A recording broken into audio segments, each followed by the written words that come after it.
Sure.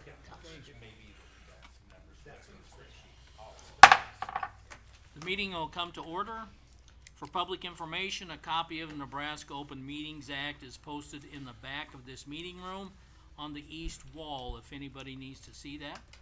We'll have roll call. Harris, Here. Reisig, Here. Meyer, Here. Blue, Here. Parsley. Here. We'd all stand for the Pledge of Allegiance. I pledge allegiance to the flag of the United States of America and to the republic for which it stands, one nation, under God, indivisible, with liberty and justice for all.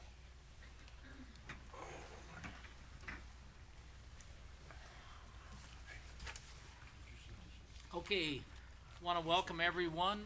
I see we have some of our candidates, and we appreciate that for you being here. Want to remind everyone that this meeting is being recorded. It will be broadcast at a later date. Want to remind everyone that whoever wants to speak, that once you've been recognized, to come forward, state your name for the record, and you need to spell your name as well for the clerk, as she's wants to get her minutes correct. Remember, there's no swearing or other inappropriate language. We all need to check our cell phones, try and be sure that they're turned off or to silent as to not interrupt others. Want to remind the commissioners also that we need to speak directly into our microphones and speak clearly and loud enough so that the recordings can pick up your voice, so that when it's played back, it's easily understood. The agenda looks fairly short this evening. Because of that, I suspect we won't take a break unless it runs a lot longer than I anticipate, and then we might. But at this point, I'm thinking that we won't need to.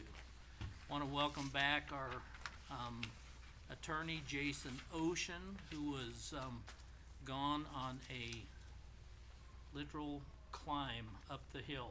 And where did you go, Jason? Mount Kilimanjaro. Okay. And so he was gone for a couple, 3 weeks, I think, but he's back, and we appreciate your being here. We certainly appreciated Mr. Osdick as well, and he did fine, so. All right. All right, the next item is to approve the agenda and or consider any modifications. Kelly, do you have anything? I don't know of any. Okay. Anyone else? Entertain a motion. I Make a move. motion. I'll make a motion to approve the agenda as presented. Motion, second. I'll second it. Okay. Have a motion and a second to approve the agenda as presented to us. We'll go ahead and vote on that.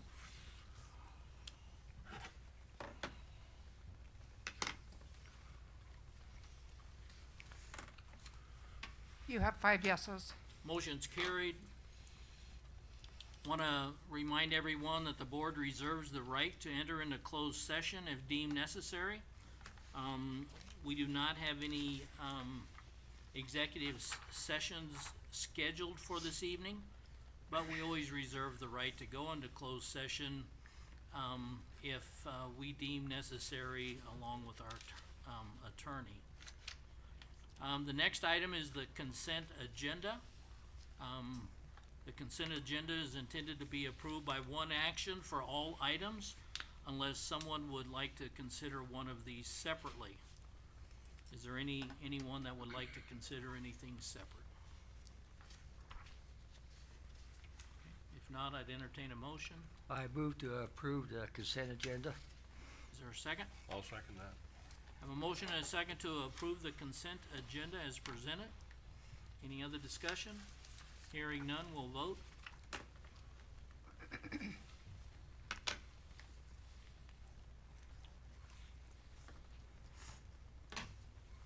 You have 5 yeses. Motion's carried. All right, the next item is to go into the Board of Equalization. And we need to do that by motion. Do we have a motion? I move we go to Board of Equalization. Okay, is there a second? I'll second.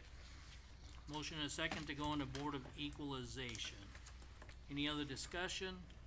Hearing none, we'll vote.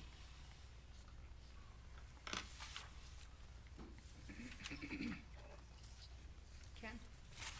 No, Didn't take. You have 5 yeses? All right, motion's carried. First item under Board of Equalization is to discuss and receive permissive exemptions. Does anybody wanna talk Sure, about? I'll talk about that. So, there requires no action tonight. I'm required to, give the board my recommendations, initial recommendations, because there still may be additional permissive exemptions come in that are late. But as of right now, we have 206 permissive exemptions. I think you received that file. There are 3 that I'm recommending denying. And two of those 3 were sold, so they no longer qualify for permissive exemption. And the third is a new request that just doesn't qualify. And in addition to that, so because this is an affirmation year, the board will only have to vote on any permissive exemptions that I deny or any new ones. So as of right now, we'll have 4 that the board will have to vote on, but that will come sometime before June 1st. So this is just giving you the initial list, so you're aware of it, and Kelly and I will schedule sometime, probably in May. I don't know what works out best with the calendar, but we have to have it done by June 1st, have to have the hearing, so. And how many is, on that list? 206 total approved and 3 denied. Okay. and the So- 3 that were denied are listed separately there. They're on a separate Okay. tab in that file. I don't know if you got electronically. Yeah, I see that, I think. But there are 2 of them that were properties that were sold, no longer qualify for the permissive. And the other one is a new permissive request that just doesn't qualify. And when we have the meeting that you have to vote on, we can go into detail on those. Okay. Yeah. It's pretty straightforward since it's a reaffirmation year versus an application year. Okay. And so when we talk about those, we'll primarily be talking about those 3 or 4. That's right. The others you do not have to approve. Okay. You only have to approve them. I see the look on your face, Matt, questioning. So the way that permissive exemptions work, there's an application year. Those years are divisible by 4. So 24, 28 will be the next year we have an application year. And the years in between are just reaffirmations of their permissive exemption. So they would remain on it as a permissive unless circumstances change, such as a property sold Okay. or otherwise no longer qualifies for the permissive. Thanks. Yeah. Okay.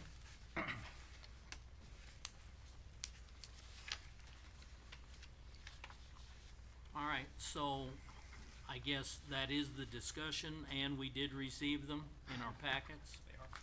and, we don't have to take any action, you said. No action. Is there any other discussion? All right, hearing none, we'll move on to the next agenda item, I guess. So the next agenda item is to receive the tax list corrections. Are you gonna discuss that as well? I think Steve's going to. Steve is? Oh, yeah. I had a note that said that because you're gone, actually. Yeah, I wasn't supposed to be here today, but Yeah. I appeared.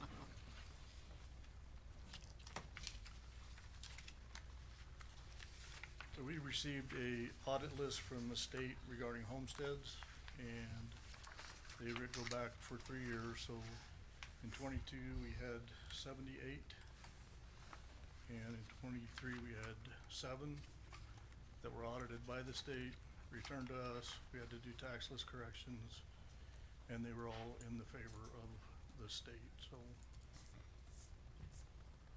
that's the. So basically, those folks that applied, there were error Now, they don't qualify, or they don't qualify? They qualify for a lesser. For a lesser amount, or percentage. a different amount, whatever Yes, it is? that is correct, Okay, sir. I got you. That was only how many is it, 7 of those? 7 of them were, either sold or deceased, so there was no change, but there was 80 total. All these, right? 8 Yes. Yeah.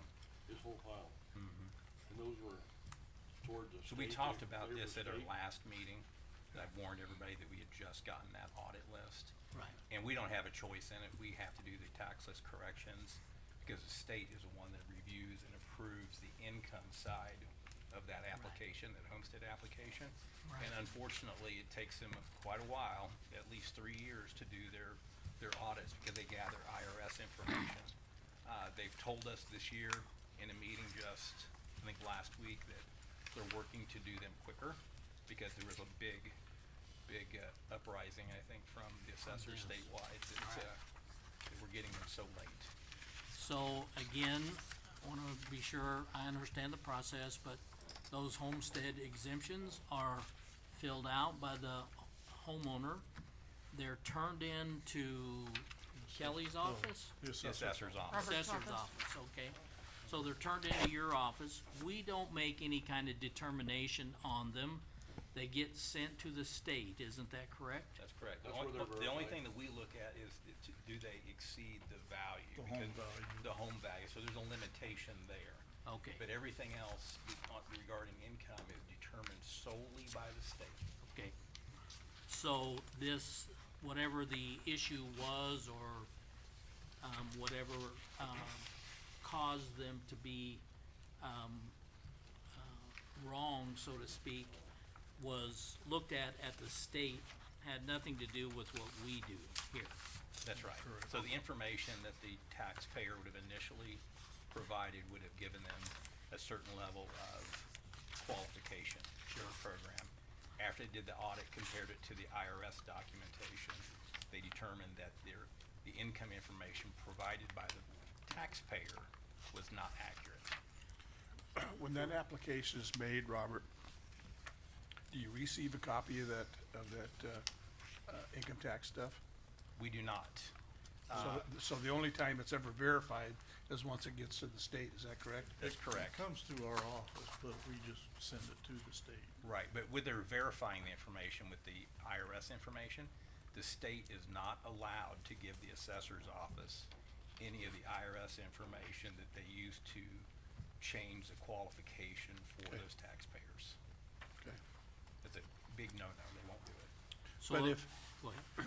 let's say I decide I want homestead exemption, will you look at my bottom number and see whether I qualify or whether I don't? Is that part of the process? Yeah, so we take the income information, so if you're a tax filer, there's one section on the form that you fill out, and we take certain line items off of Okay. your 1040. You're able to deduct medical expenses to a certain amount. And then there's a separate section because we have, several applicants that don't file taxes, not necessary, and usually only have social security. So they get that information filled out, and we just facilitate it. You know, it's their information. If they're very elderly, we will help them fill the form out based on the information that they provide us. So you're more of a pass-through with That's as far as exactly income right. is concerned? Gotcha. Exactly Okay. right. Thank you. So let me be sure I understand again how this exactly is gonna play out here. So we're gonna receive these, and once we do, technically, then the homeowner is going to be responsible for some additional tax. That's correct. In this case, to the tune of about $68,000. 80 of them, 68,000, Right. okay, About $800, $900 a sheet here, average, average. yeah. That's just on the homestead credit. Yeah, it's gonna depend on, Right, it's how gonna much. depend on the value of their house and Right, all of that kinda stuff. right. They're all So- gonna be different, but They'll be that's an different. average. Yeah. Yeah, it depends We on, will send out tax statements. They have 30 days after we send out the new corrected tax statement to come in where they don't have to pay interest. It's gonna be really important that they come in and get the taxes paid in with that within that 30 days. Because if they do not, then there will be interest all the way back to, So how do you notify them then, Heather? we will send them a letter. Just a letter? Does that come Okay, from do your they- office? Yeah, so we'll get their corrections from the assessor's office and we'll pull them in and determine what the corrected amount is. And then we'll have to get a hold of the property owner. If they object to that, is there another step or any place else to go, whatever it is, it is? So there is an appeal period. So what happens before we ever get the list from the state? They notify the taxpayer that there was a problem with their Okay. financial information. At that point, they have a 30-day appeal period. They To- fill out. to the state. To the state. Right, They okay. sort all of that out, and then this is what, some of got them, you. they are able to figure out. But we don't get notified until we get the final list after they've had After that- whatever's done, that okay. appeal. So I this gotcha. shouldn't be a total surprise to them. They know Hopefully- that they're, Hopefully not. They've No. already been They- notified. They've all been Hopefully not. notified.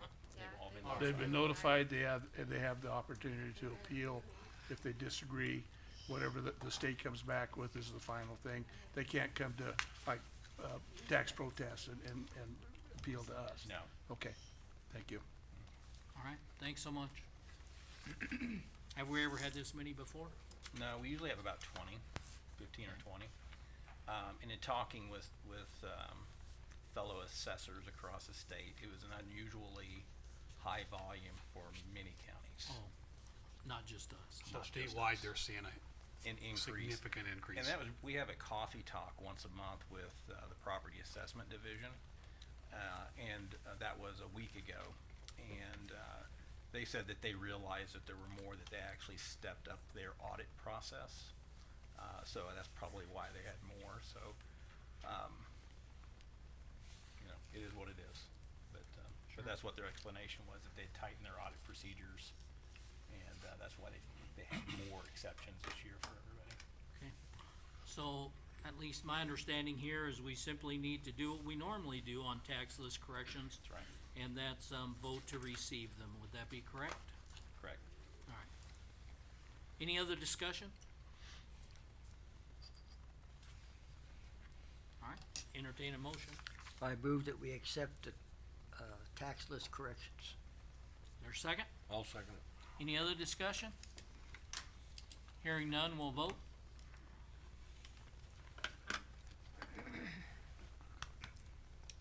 You have 5 yeses. All right, motion's carried. We'll need a motion to go out of Board of Equalization.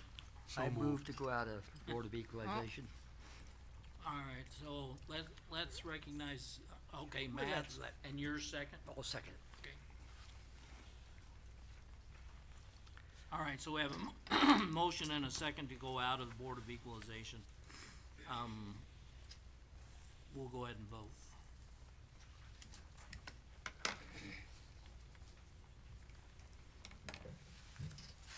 You have 5 yeses. Motion's carried.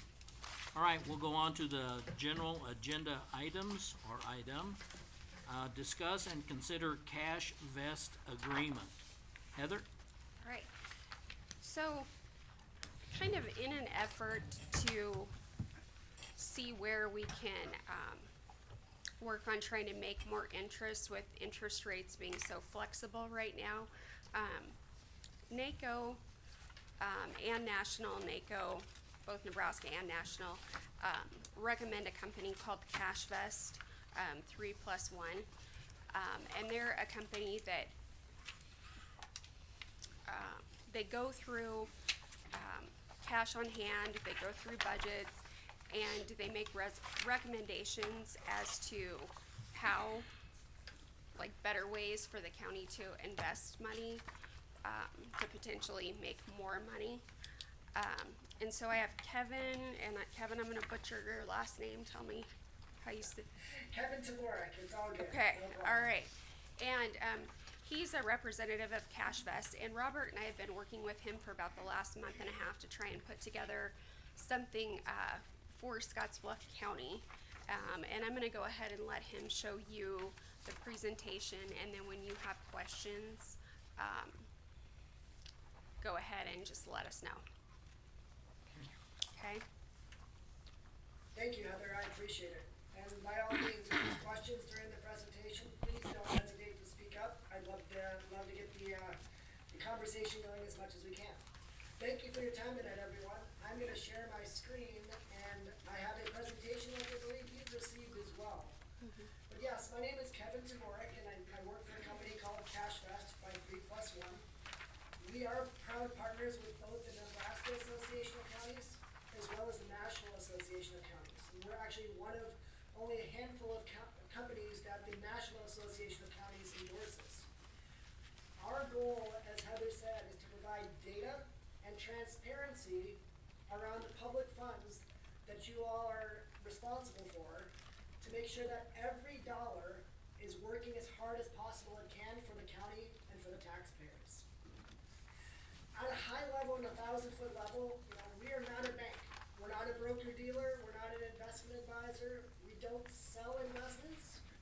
But what we do is provide clear and actionable data around the county's cash. We analyze banking relationships. We analyze opportunities in the marketplace to put cash to work, to earn and save more, without sacrificing safety. We're gonna make sure that you have the cash when you need it, so we're not gonna sacrifice liquidity. And where possible, we're gonna make sure that you can earn as much yield in any rate environment. And our goal is to determine and make sure that every dollar that the county has is meeting or exceeding marketplace benchmarks. We look at the 30-day US Treasury, and our goal is to make sure that every dollar is earning at least 80% or providing equivalent value with your bank. We provide the value in a whole lot of different ways, and the needs vary by degree, not by kind, when it comes to working with counties. Some small entities that we work with $1 or $2 million budgets, we're their entire finance office. Just don't, the counties that we work with there don't have the staffing to do any analysis or look at anything. That's where we come in.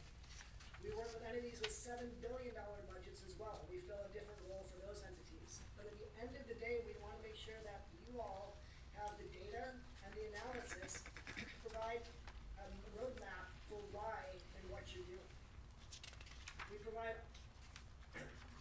comprehensive reports on your cash, comprehensive reports on your analysis around your banking partners, and benchmark all of those relationships to make sure that they're as competitive as possible.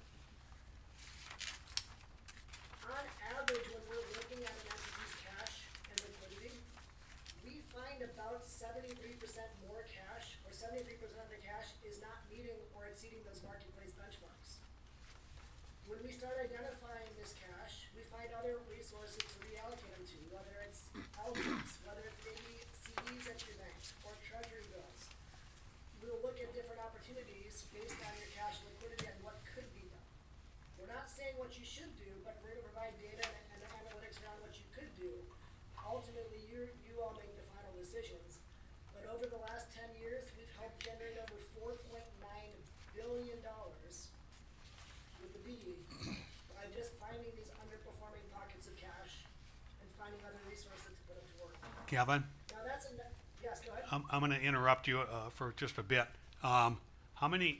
Where are you out of? So our headquarters is based out of Rochester, New York, which is about an hour from Toronto, Ontario. Okay, so, and how many, counties in Nebraska are currently, using your,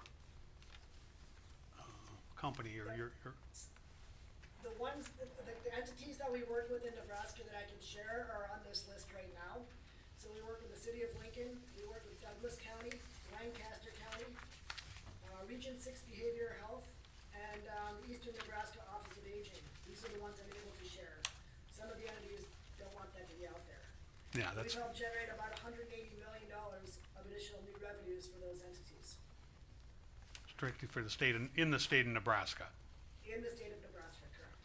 And Kevin, this is Mark Harris, can I ask, so this map, I'm assuming the dark purple are the states that you're operating in?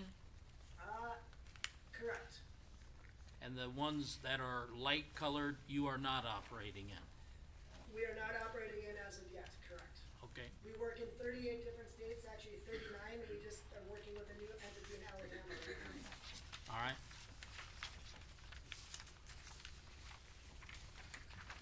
Kevin, how long have you been in business? This is Ken Meyer.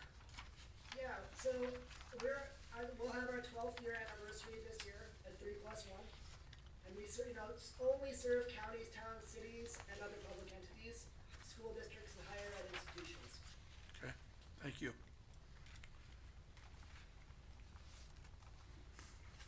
So as I was saying, when we find this underperforming cash and finding other ways to put that cash to work, the proof's in the pudding. 4.9 billion in new revenues, and as well 180 million in new revenues from Nebraska entities. Some of our reporting looks like this, and everything that we do is put on a online digital platform for you all to look at any point in time. And one of the easiest charts to understand here is this is an entity that's very similar to you all. And this entity had about $22.4 million on deposit over the 12 months we're analyzing here. We're able to confidently, by looking at every debit and every credit and running our stress test models, really determine how much cash the entity needs to keep liquid for working capital. And then the purple area is different levels that they could potentially invest in other opportunities in fixed income. So we're providing a strategy, not necessarily a strategy, but a plan on what could be done to put more money to work, to invest in CDs at your bank, to allocate to Paint and other things in the marketplace too. We will consistently go based on the data and take things off Heather's plate and Robert's plate and look at the other banks out there or in the county to figure out what they're also willing to offer for those fixed income products as well, so we can bring those options back to Heather and her team for you all to make the best decisions possible for the county as well too.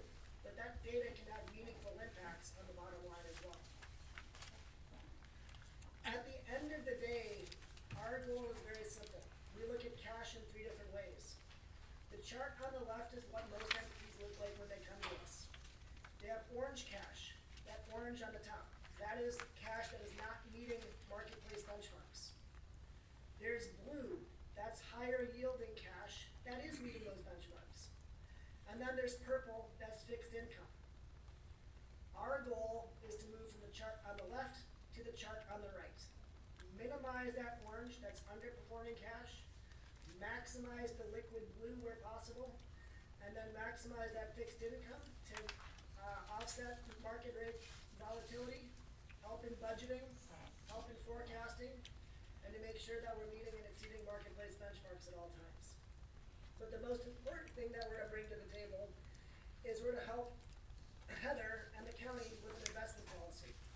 While it's not a state mandate, it is a best practice to provide a roadmap on what you all find acceptable for the county to participate in. Granted, there are state guidelines that will help draft that as well, and we'll use other entities too, but that'll provide a playbook as well on what could be done too.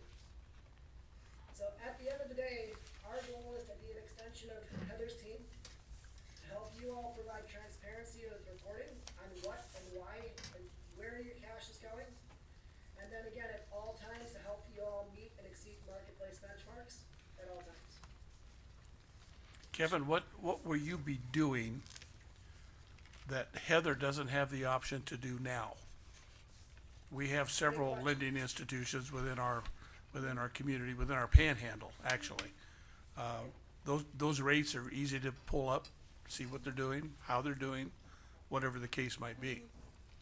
And I would just say that this will be like a better guide for us and maybe like some better suggestions. If I have something sitting in an account that is underperforming, maybe I'll get like a better direction of if you invest it this way, you know, the county can make this much more versus how we are currently So- holding our money. So it's not, they're not gonna invest for us, it's just a tool. Right, so for- it's something more than just 3.9% this month. We're going to look at the 3.9 to see where Yeah. that institution is investing that money, to see where it's gonna go. Yeah, and to see if we can do better, if they Yeah. can help us to do better. So You you're know, looking we- beyond the basic monthly percentage or annual percentage rate yeah. on it. Gotcha. The, one of my questions, and I think it was maybe discussed, and that was state guidelines or state requirements. I'm assuming there are some state requirements about where this money can be invested and where it can't be. And Like I've found, And there's, some companies that are not allowed to hold, county money. One time I had somebody from Edward Jones approach me, and they weren't allowed to have our money, whether or not we would have wanted to have our money there or not. You know, because there's regulations on where county money can go. And But this- it might be like as simple as, you know, you might try and invest this for like 3 months, you know, instead of letting it sit in just a regular checking account or something like that, or help us like lock in higher rates. And Kevin, your firm would know, those entities that you could provide data on versus if there's someone we can't invest in, you wouldn't be providing that data, I'm assuming, That is correct, yes. okay? Everything we do is based around state guidelines and then the investment policy that will help the county put in place as well. So again, and that could be more restricted than the state, it just depends on what the county would like to do. And that investment policy can not only, define what products you're using, but how much total you can hold in each of those different products as well too. So we can get very granular and or broad, depending on what the county would like to do. Kevin, this is a follow-up to my original question, to Heather about, and I'll address it, it's the elephant in the room. Where do you make your money from? Great question. So we have a flat fee based on budget size, and that's how we're able to serve entities that are $7 billion large or just $1 million based on budget size. So while you all come in with your budget, it's $18,000 and it's a flat annual fee. We don't get upside or downside. We just consistently provide the data and the analysis on a quarterly basis. And we work with Heather and her team as often as they need us, whether it's on a weekly basis, monthly basis, to interpret the data, to organize next steps, help connect dots, and get her to the point and the county to the point where all you all have to do is either move the money or have the conversations or sign off on the new terms that, you know, talk to with the bank or whatever those next steps might be. Kevin, this is Robert. When we had talked previously, you'd indicated a typical return on investment, so the investment being our $18,000. What do you typically see from, you know, entities our size? What kind of multiple do you see on that return on investment? That's a loaded question, and off the record, anywhere from three to 5 times ROI than what I've seen over the last 2 or 3 years that I've been serving entities in the area. Again, if there isn't a benefit there, it is a waste of taxpayer dollars, right? So it's not something that we take lightly. I feel that based on our conversations and what you're doing really, really well, we'll be able to help that last 15 to 20%. That just can't be done without the data and the analysis.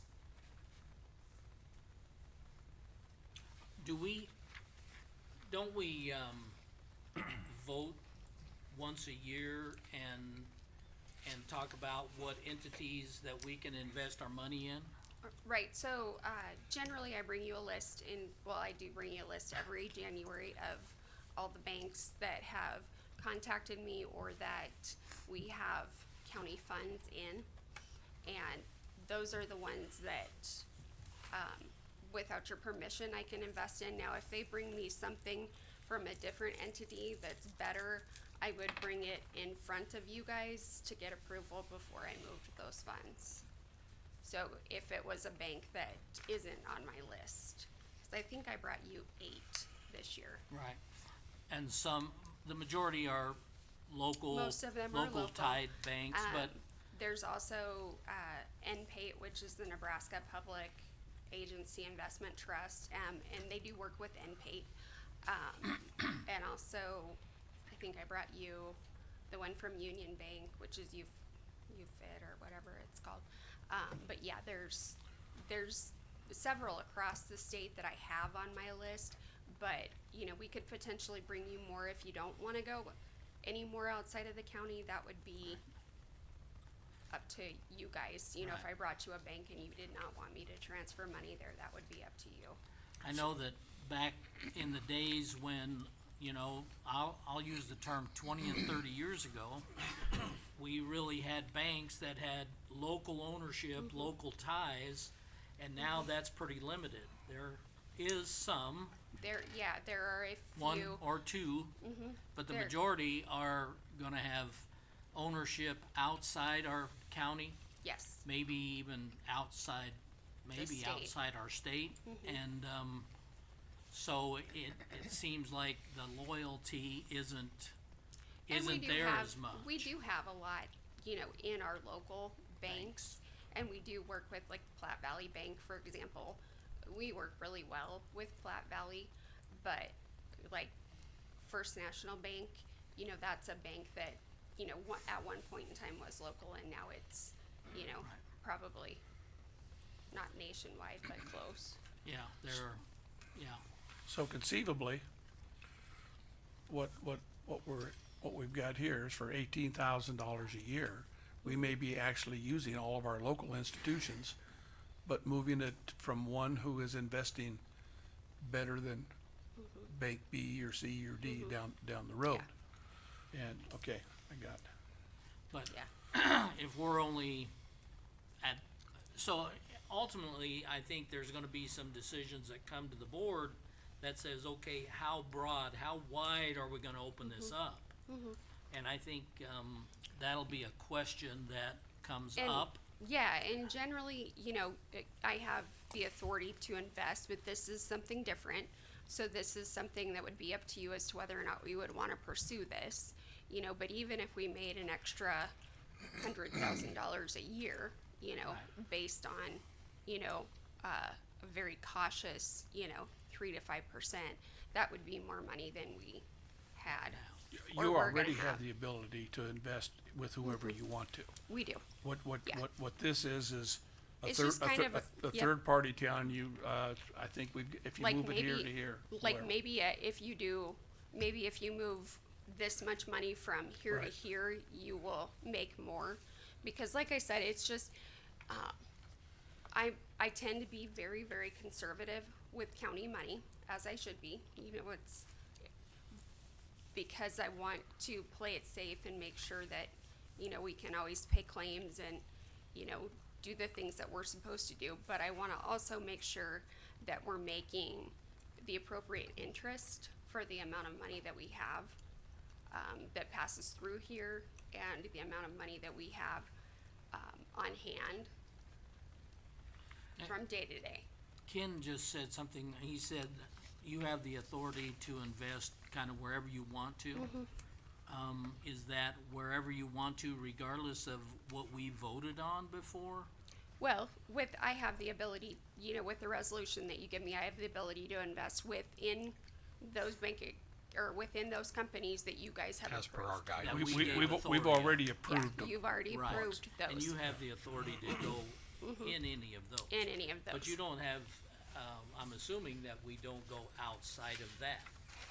No, I mean, but this is, like I said, if they were to find something, you know, even in a they- different county that would offer us something, I would come back to Come you back. and get the authority to invest there We also. could change that information. So Kevin, this is Matt Parsley again. So you had mentioned, I think, something to the effect of three to 5 times the ROI, is that right? Rate of increase, is that what is ROI? You get 5 times day Return on 18. investment, so, you know. Return on I mean, investment. Right, so for easy numbers, let's say the fee was 20, you know, a $60,000 benefit would be a 3 times. You know, at a Yeah, minimum. thank you. Again, but truly, we will not know until we do the analysis. Kevin, what happens if it comes back at 14,000 instead of the 20? We have a 1-to-1 guarantee in our contract, that if we don't meet it, there's no obligation to move forward. Okay. If you don't meet the 18,000, you mean? Yeah, if they take a look at what we have and it's not something that they think would help us, we wouldn't have to do it. Well, if we make 18 and 20, $18,020, we're already ahead. Right. The, Basically, and I know that's Basically, pretty basic, yeah. but that's, You know, and like in January, you know, in your packets, I think in January, just based on everything that we had. I made almost $23,000 worth of interest just in January. Just in your investments, the one that Just you in were mine, doing. you know, so hopefully they could take a look at it and see if potentially there was any more to be made, or, you know, sometimes in our offices, we get too busy to sit down and take a look at it and analyze the data. So that 18,000 is an annual payment? It is. Right? And it's, is there some kind of a contract or an agreement, and then And we are how much? working, what's we that? are working on the contract. I've forwarded, Kevin has sent ours, we've had Nirma take a look at it. Jason's taken a look at it, and so we're working on, we're Okay. currently working on a One-year contract. contract, multiple year, just a one year? 1 year contract. 1-year contract. Thank you. So at the end of a year, we could We could take decide a look not at to, it and see, if we you know, still wanted to do it. right. So if he comes back and it's, that 18,000 turned into 60,000, we're in good shape. Yeah? Does Platte Valley Companies offer anything like this with the people they have out there in there? This is, from what I understand, and Kevin could agree with me, this is the only company like this that's around. You know, if Platte Valley had something, it's gonna be just what Platte Valley can offer, which we do well at Platte Valley, but, you know, there might be, like I said, there's probably Well- opportunity to go dig into more. We have most of our money at Platte Valley locally now. We have quite a bit in NPAIT, but like I said, it's something where Robert and I both discussed it and taken a look at it, and I think it could be really beneficial for the Well- county. You know, I guess I'm kinda old fashioned. I'm not really too excited about moving our money too far out of our county. And that doesn't necessarily have to happen, but it could be like, you know, going different CDs, different kinds of accounts, you know, that kind of stuff. Yeah, But we're a certainly- big piece of this You is know, I actually. wanna learn more about it, but Yeah. you know, I'm not really. And thinking I of sent moving you money all of very that. far from here. Did you look at the information that I sent you? Pardon? Did you read the information that I sent you with all I of the don't. links? I didn't. Okay, yeah, I sent that about a week ago. Well, I've been gone a lot. Yeah, we're not, Yeah, there's some great links that we sent to Heather that she forwarded on all to you, and how the program works. There's several of your peers talking about the product. But as Heather said, it's a tool that's never existed before. We are a sole source provider. That's been vetted by the National Association of Counties as well as the Nebraska Association of Counties. There isn't a firm out there that does what we do and the way we do it and the scientific, you know, analysis that we do. So it's just truly adding another tool to Heather's toolbox to make sure that she's just doing everything possible and not leaving any pebble unturned when it comes to earning and saving on the taxpayer dollars. Russ, the baby, what I could get out of it, the stuff that you sent, is we're not really sending money anyplace else than where we're sending money now. But it could be moved to, instead of Platte Valley, maybe to another one that is investing better or has other investments. And I'm assuming, I'm not in the banking business, but I'm assuming that all of those banks have investments that they work with. And if there's one out there that's better than what's happening at First State or Riverstone or wherever it is, that we could take advantage of that. So I didn't get it that money's gonna be going every place else. I think it's all gonna be a here. big piece of it is actually rationalizing where we keep the money, not the institution, but Right. do we keep it in a checking account and get nearly zero? Exactly. Or do we have 30-day investments, 90-day investments, 6-month investments, and 1-year investments? And Heather does a good job of looking at the best 3.7%, She does a great 4.9, job. Yeah. whatever it is. And I think what we're looking at here is somebody that's gonna go 2 or 3 steps beyond that. Yeah, and we're I just think looking, that's how like I that's said, how I read it. we're just looking at seeing if we can help the county make Yeah. more money. You know, a couple of years ago when we had all of the ARPA money, you know, we made over $1 million in interest. Interest rates were a little bit higher, and especially where the interest rates are really up and down right now. I just wanna get like a better feel for better ways to invest, you know, and get like a second set of eyes. Like I said, I've heard, NACO talk about this for a long time. But I've talked to a couple of treasurers that work in some of the larger counties, who obviously have more cash on hand than we do. But it's really benefited Heather, you came to learn about this through NACO? or- through NACO. Yeah. Yeah. And they've had it for a couple years. But when I was at my NACO board meeting in January, I talked to the gal from Douglas County, which, we're totally different, obviously, from Douglas County, but they've really benefited from this. Okay. And it could be something that if, it could be something that if it was set up, if something were to happen, and I wasn't here anymore, then hopefully then the county has a good investment plan going for somebody else. Like I said, it's more of, like I said, it's a plan of action, and it's a tool. They could tell us to do something, and I could say, I don't feel comfortable with that, and we're not gonna do that. Let's try something else. And follow up with your question, Russ, whether you use Scotts Bluff or, I still call it Scotts Bluff National. If Plant Valley has a program similar to this, if they have one, why aren't we receiving any of the benefits from that? That's a good question. That's what I'm gonna look into. And Platte Valley and most I generally, Platte Valley locally, they've always given us better rates and they've been good to work with. But like I said, I think especially within the budget climate that we're gonna be in, I think we probably need to take a look at everything and try and maximize everything that we have. Because we're going into a budget year that's gonna be really, really tight. And I think that this is a good opportunity to see if we can continue making the amount of interest that we've made and going forward and make more. So Heather, just off the top of your head, how much do you think we have with InPate? And InPate would certainly be an institution that doesn't have the money invested locally, right? Local, I think, what's on your report, You think I think with NPAIT, we have,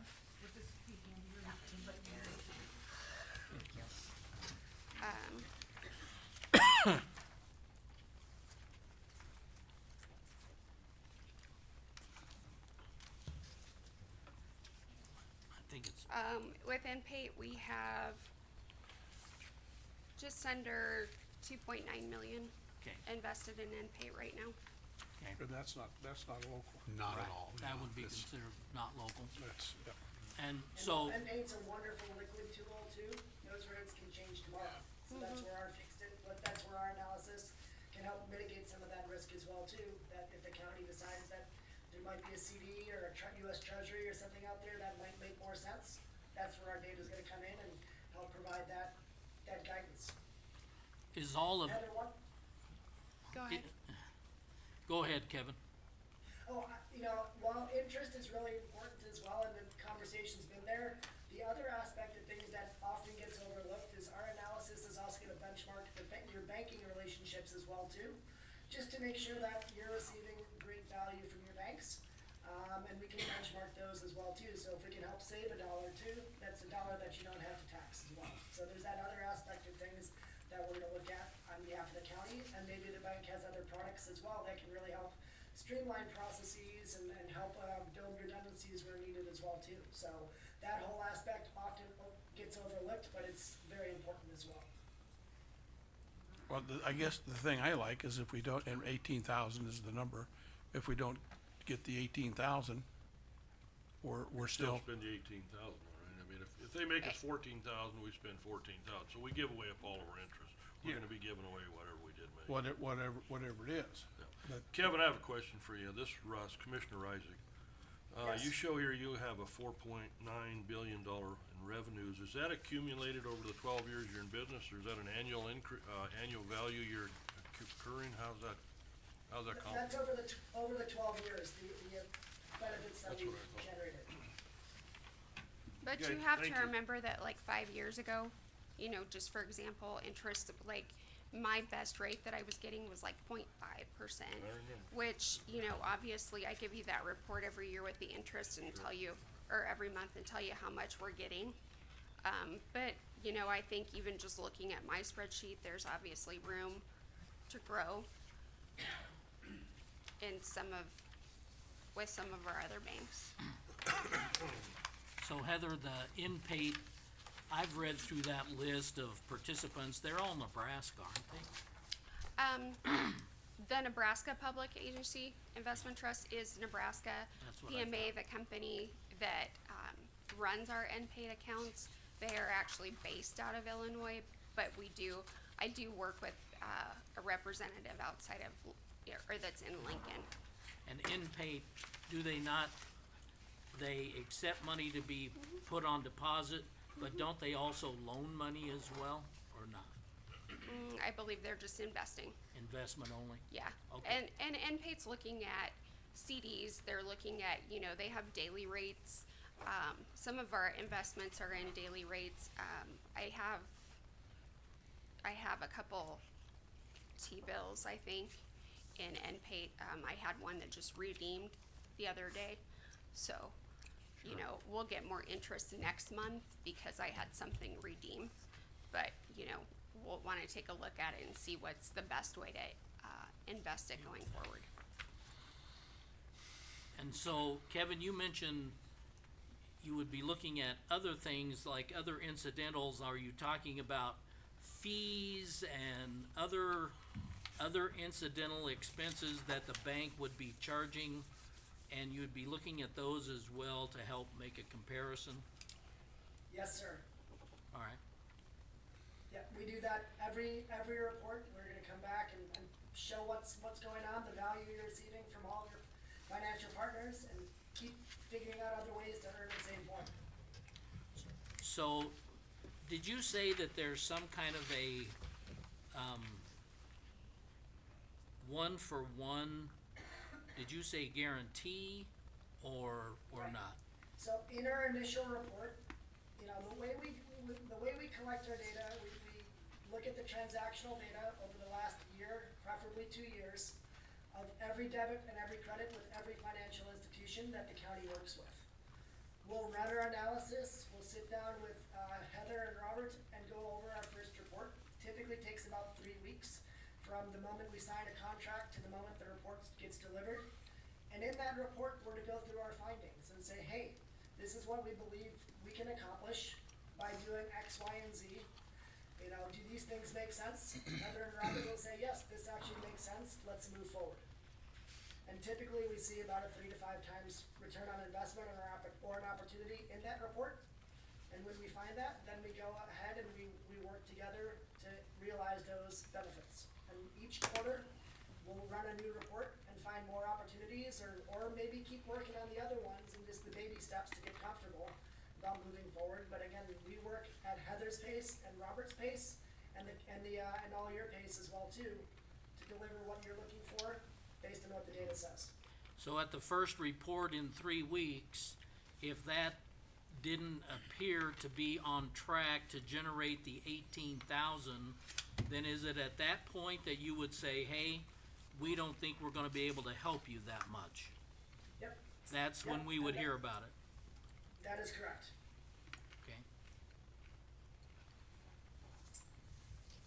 We're doing kind of the same thing with the insurance program stuff too.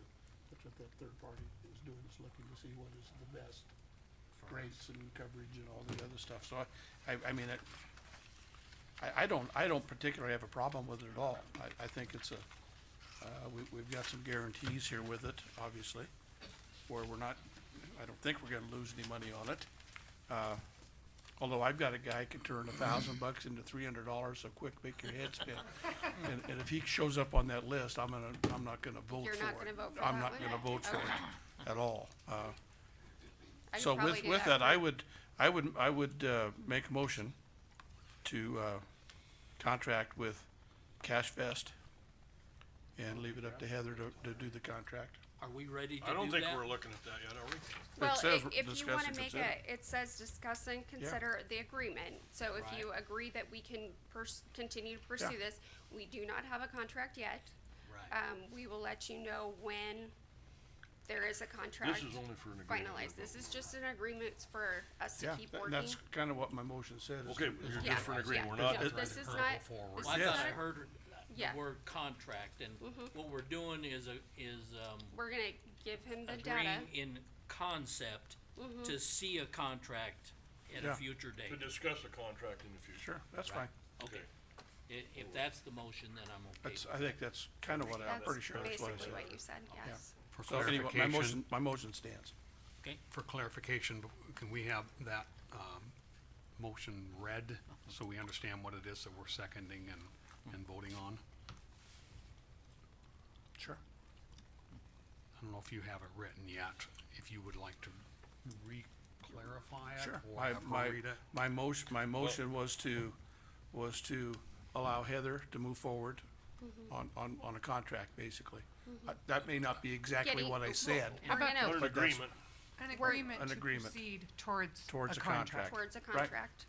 right? And we I will would- get we will work on it. Like I said, we've had, we took the suggestions that Nirma had and I forwarded them on to Kevin today, and he's having, his company take a look at it, and then if Jason has any other,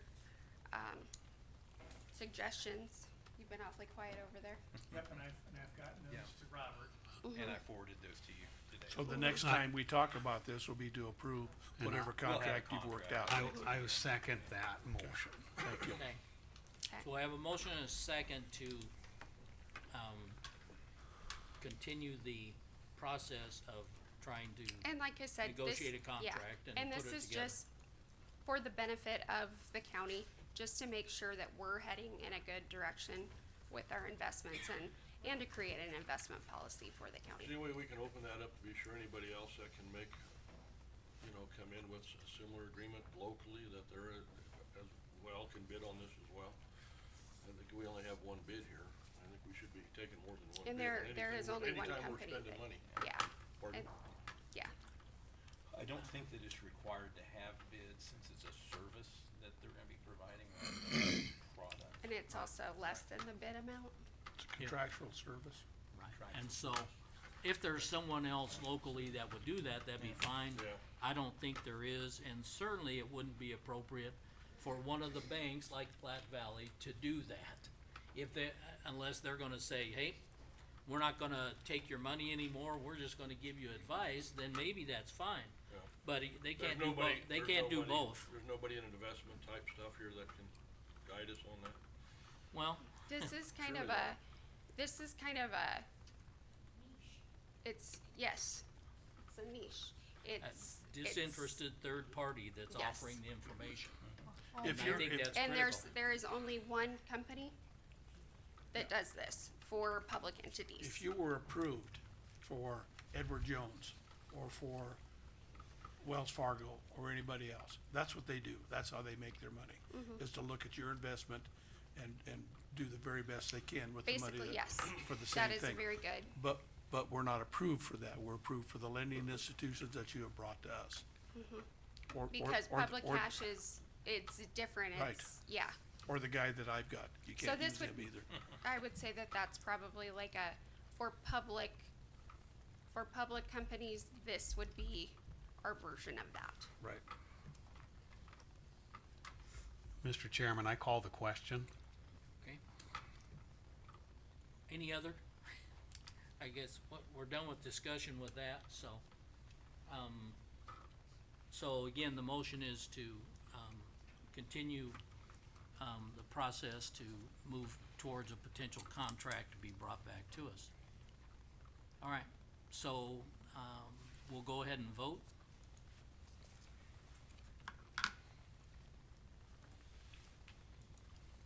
You have 5 yeses. All right, so the motion's carried, so we'll be looking towards you bringing that back to us at some point. Yes. I still think the big discussion's still gonna be had as to how technically local do you wanna keep it? And what is really defined as local? Because I think that's still an issue that's gonna be heavily discussed up here, would be my guess. Which we have some local banks that treat us very well. You know, we do get treated very well. I'm not saying that we don't. Right. We have some local banks that they just don't pay a lot of interest. Right. So we just wanna make sure that we're taking our money and that we have our money in And the the only- best places. The only thing I would say, Chairman Harris, is that we aren't, this service wouldn't have any effect on what we do as a county. Nope. It merely Provides presents data. us with, options for what to do with that. and Still our I choice. like that. Still our So- choice. Right, because the big issue is still gonna be, what do we have, a list of 8 institutions right now where she can put her money? And the big question is, are we gonna end up expanding that to 10 or 12 or 15 or 20? That's Which- gonna be the big question. Or are we Right. gonna keep it Which- narrow Yeah. But it's for still our more choice. local? But it's our choice. It's It's still our our choice. And Yes. that's the important part. Right. Yes. And it may be that, you know, maybe they may come back saying, you know, you should move money into NPAID or you should move money out of NPAID. I mean, you know, you should look at maybe doing this for 3 months, you should maybe look at doing this for 9 months. You know, it's like I said, it's just a tool. Like I said, I do pretty well on my own, but I think that the county could probably do better because you have somebody taking a look at it and you have somebody that can spend more time on it than I can with everything else that goes on from day to day. And you do most of this personally I do. yourself. Well, I do all of it personally. Okay, that's what I thought. Okay? Okay, Thank you. thank you. Thanks, Kevin. Thank you, If you're everyone. done, Have a great night. Yeah, Thank you. thanks. thanks, Kevin.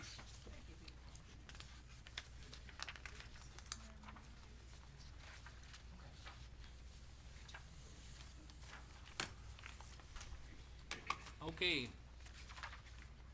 So that takes care of all the general agenda items. We only had one, so then we'll go on to old business, time clock plus and payroll processes. Robert, do you have anything new on that? The only thing I would add, is that, I've communicated with Nick Smith, I think is his name, Nick, at MIPS. And, we're looking at having a conference call on Thursday or Friday of this week they were making some additional updates I mentioned in our last meeting. So they're gonna be showing us those updates, so more to come on that, but we should be having that meeting on Thursday or Friday. I think I missed that. You're having a meeting on Friday, Thursday, Friday with who? MIPS Oh. for the time clock system. Okay. Yeah. Okay. So this item, was asked a long time ago to be put under old business and remain there until we made further progress. And I think that's really what this, it allows for, is a progress report. Right. And we have been making some Yeah. significant progress, it seems to me, Yeah. over And- the last few months. And Yeah, and I think that, you know, I mentioned it last meeting, but the important thing here is that if we believe that if we move to the MIPS product, we're gonna save about $10,000 a year from our current vendor, and all of our systems will talk, so our accounts payable, our payroll, and our time clock would all talk and would eliminate a lot of manual intervention and re-entry of data.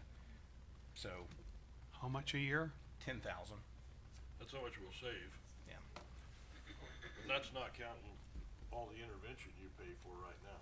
That's right. So That's a lot more. if you figure all the handoffs, you know, you have to, you know, you do, the employee enters their time, they approve it in the system, the manager approves it in the system, runs reports, actually takes the data out of the system, enters it into an Excel spreadsheet, and that spreadsheet gets signed off on and goes to payroll, and payroll takes that spreadsheet and enters it into the payroll So system. it's been entered about 4 times now. Right. And I think that by stepping this up, we would gain more than the $10,000 that we're. Well, absolutely, yeah, so managers and payroll would all have, some time savings. I think production would gather, you know, gain a lot of situations.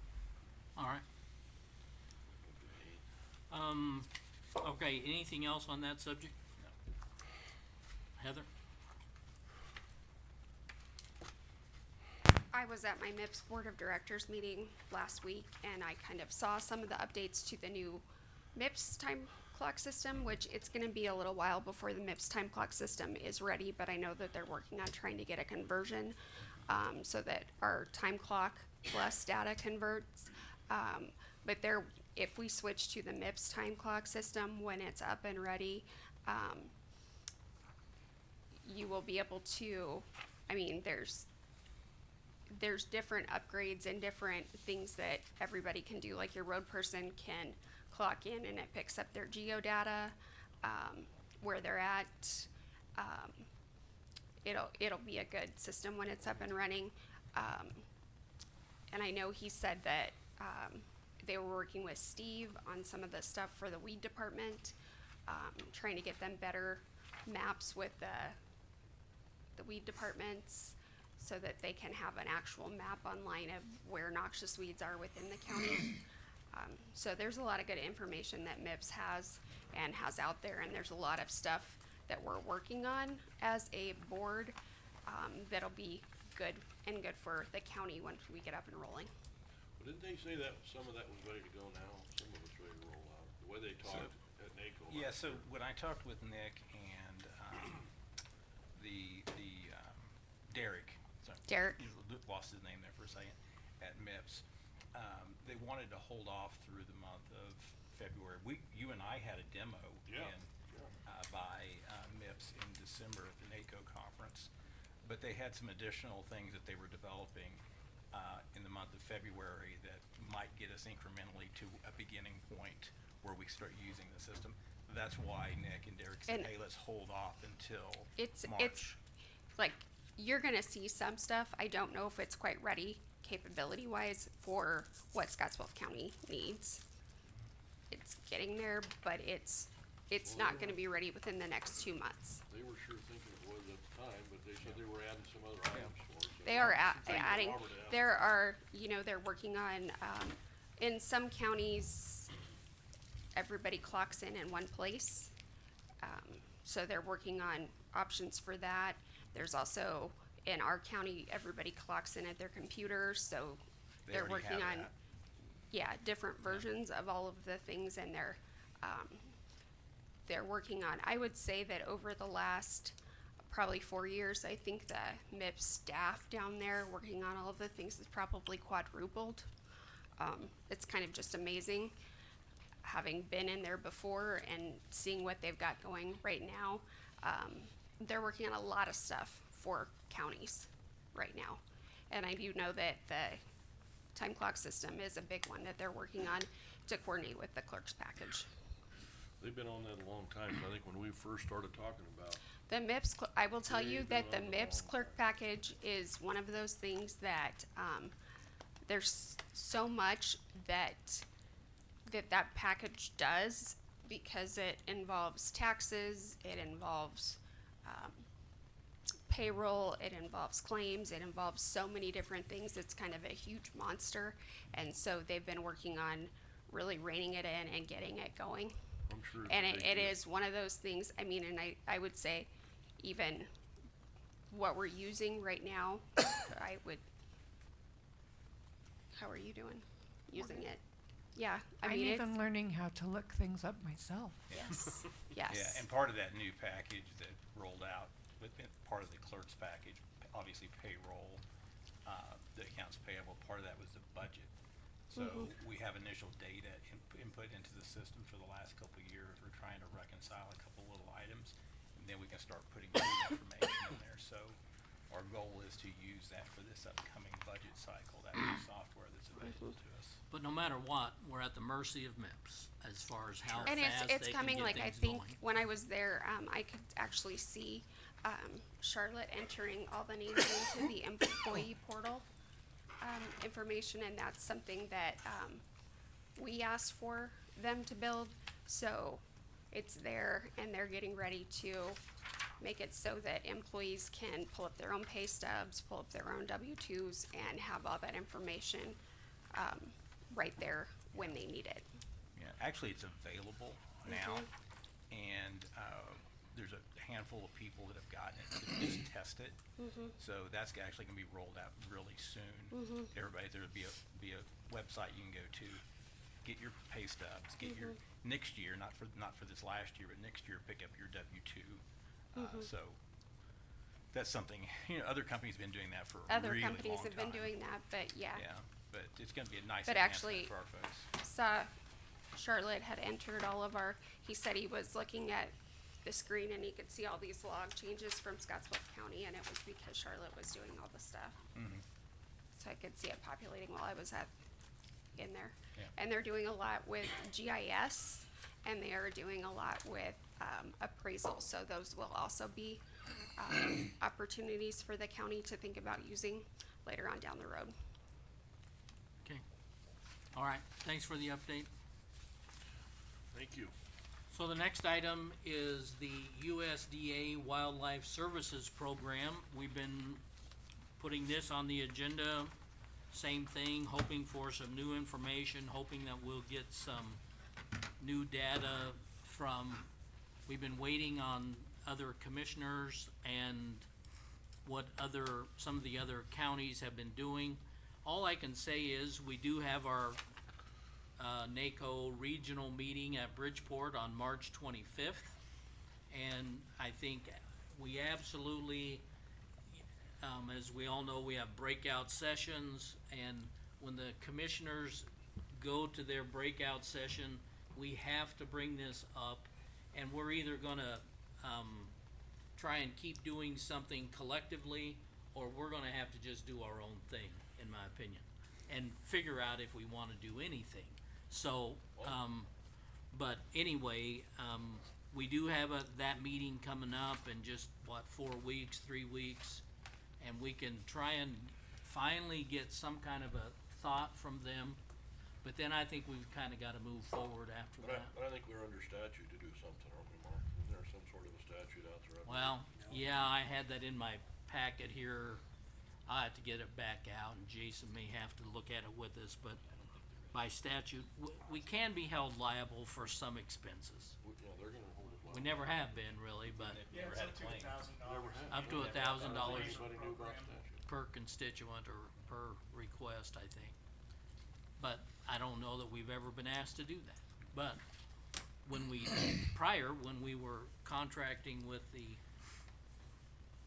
US Fish and Wildlife, is it? US, yeah. Same organization, actually. Right, so, but I think at this point, I don't think we have any new information, but we will force the hand of those people down there, the way I see it, because we either have to move forward or, see what they're doing, so, all right. Is there a way, Kelly, to get on, any agendas for those breakout sessions?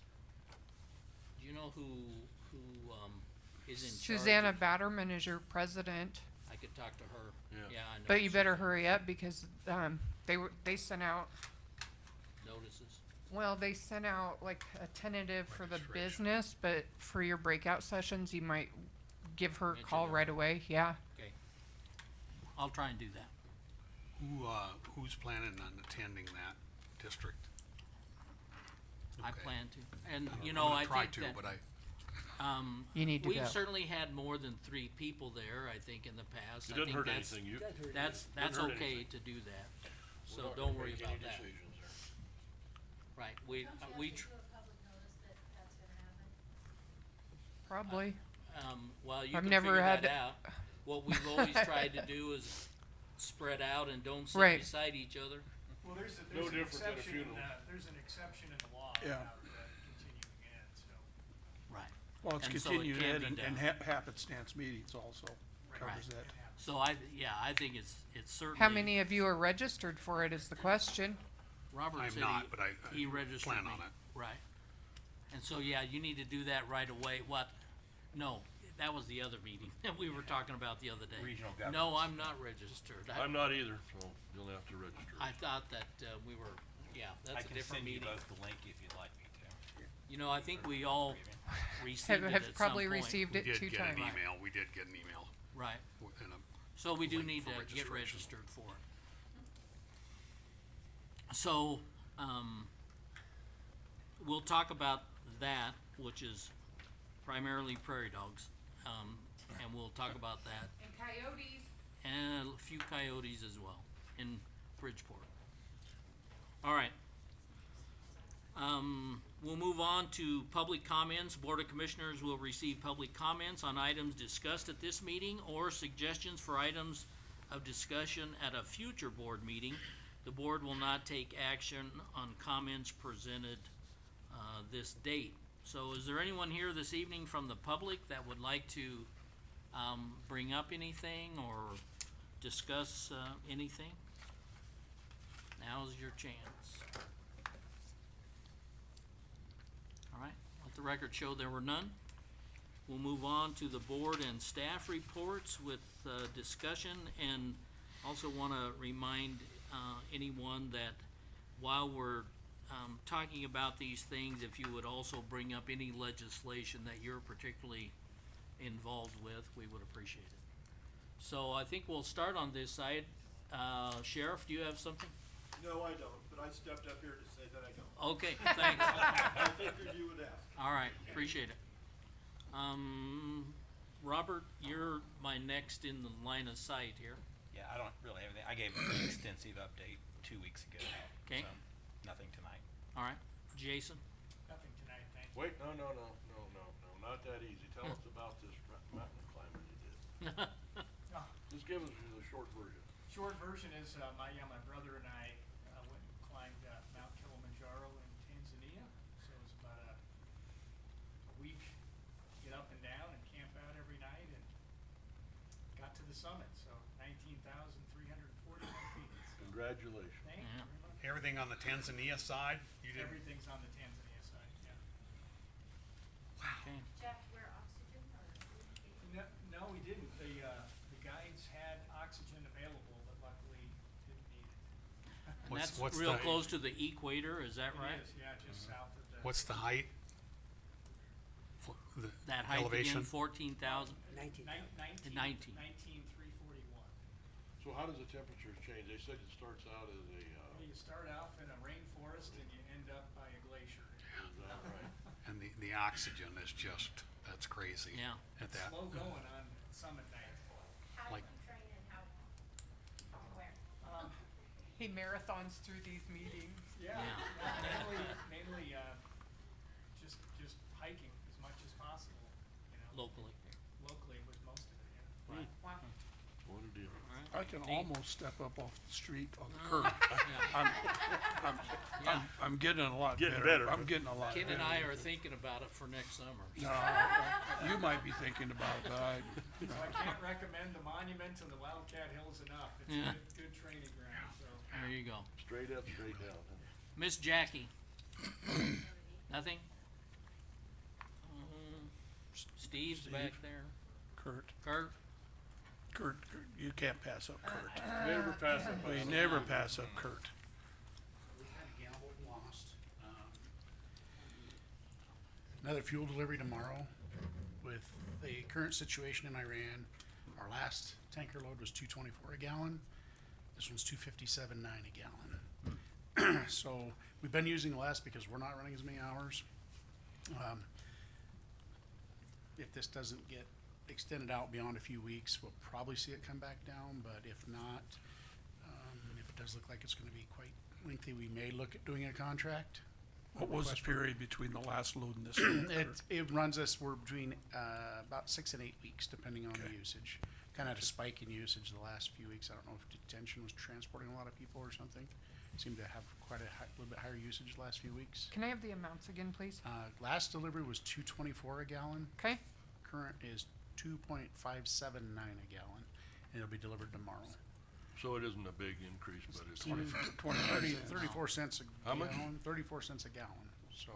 And that's almost pump price that I see around Right, town, yeah. some, And that's all gonna go up too. I mean, I know right, they should be added up. we didn't get a lot of Iranian oil, it was all embargoed, but they were getting theirs snuck into China, so, and then we did submit our bid last Tuesday for our facility. Awards are supposed to be announced no later than June 28th. Super competitive, but I fly out tomorrow for DC and I know,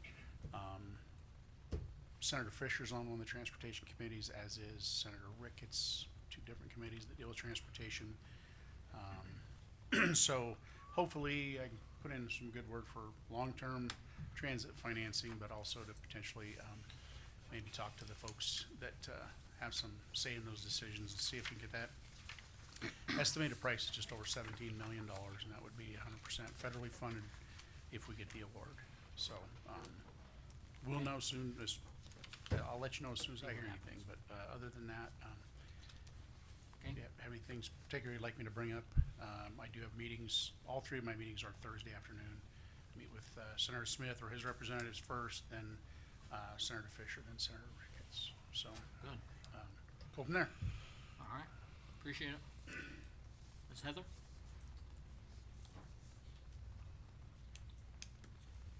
So I'm just gonna say about the legislature, the one that you guys wanna watch that has to do with county budgeting, that they're currently working on and will come out of committee is, 1219. So that's the one that talks about, your budget caps. So, and whether or not they're gonna continue to go with slice or they're gonna put in a hard cap, so You that'll be the expect one. it to come out of committee? Yeah. It is expected to come out. I believe that it was made a priority bill.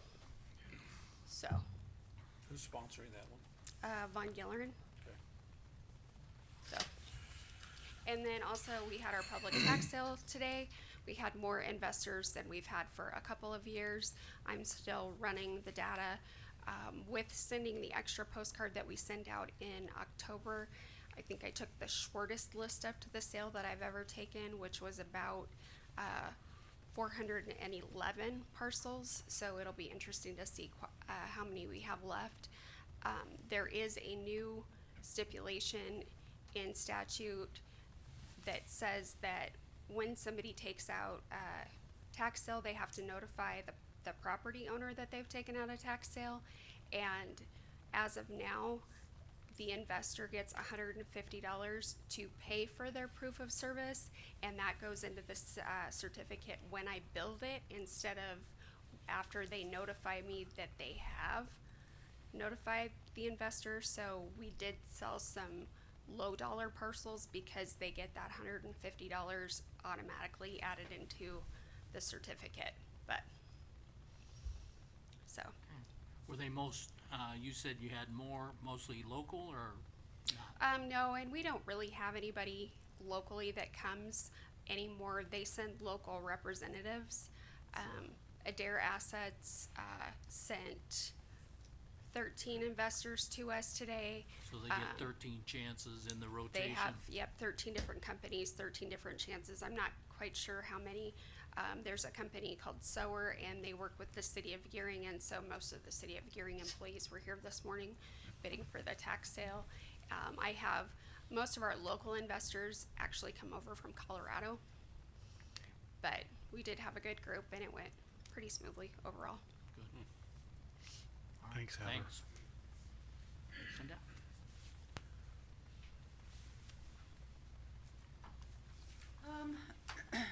We, communications, have an alarm system where we monitor alarm systems. You're smiling at me. I've been talking to Mike about that. Yeah, I did have a meeting this week, or last week with Mike and with the sheriff, with the IT department and the fire department over at Scotts Bluff. We are moving away from doing alarm monitoring in-house. The liability that we are putting the county in, we are not, the dispatchers are not trained up to the standard for an alarm monitoring company. Alarm monitoring companies and dispatches, two different things. So we have to have training, and there are training requirements for both. We do not have currently the alarm monitoring training that is required to monitor those alarms. Our equipment is very, very antiquated, and we are not receiving all of the alarms right now. We never know until a report is run in the background, the next day if we missed an alarm. These are fire alarm, burglar alarms, panic alarms at businesses and residences. So there are 100 of those that we have been charging a monitoring fee, that we will no longer be able to charge that monitoring fee because we aren't gonna monitor after June 1st. Now, there's a caveat to that. So if someone reaches out to us and says, hey, it's June 1st, I don't have anybody yet, or they're working on it, but they haven't got me switched over to a new monitoring company yet, we can keep the system up if we need to, but we're not sure that we're gonna get the alarm when it comes in to us, because our equipment is so old and outdated. With the new equipment that's out there today, all of the VoIP phones and the cell phones and all that, it doesn't come together and work together like it used to. So we would have to upgrade that in order to keep that system, and the cost to upgrade is exponential. That's what John told me. Wasn't that part of the cassettes and all that we built, or the consoles that we put in here 3 years ago? Isn't that No. all, we put in all the new consoles here and. Well, and apparently Scotts that's Bluff? not part of it. No, this is not part of it. completely separate. Is it separate? What we put in 3 years ago were radios. This is phone switches in a room, that allow, there's John. John's gonna explain for me. He's my technical guy. But I want you to know that we are doing away with that service. Are we going backwards by doing that, Cindy? No, we're You going don't think? forward. We should not be monitoring these alarms. I say today. most of PSAPs across the state have dropped their alarm Yes. monitoring. Right, Because of We're the one of the liability issues and the cost. right. The Scotts Bluff Fire Department did mention that along the I-80 corridor, pretty much everybody, if not everybody, has gone away from monitoring alarms. Now, what we have in place now is dial-up technology. It's just copper pairs, tip and ring phone lines. So, for example, there was a particular location here in Gering. They converted their phone system to VoIP, voice over IP. So they ported their numbers over to a new internet-based phone system. Well, their alarm panels quit working. Well, they ported their copper phone lines over for those alarm panels, so they couldn't dial in.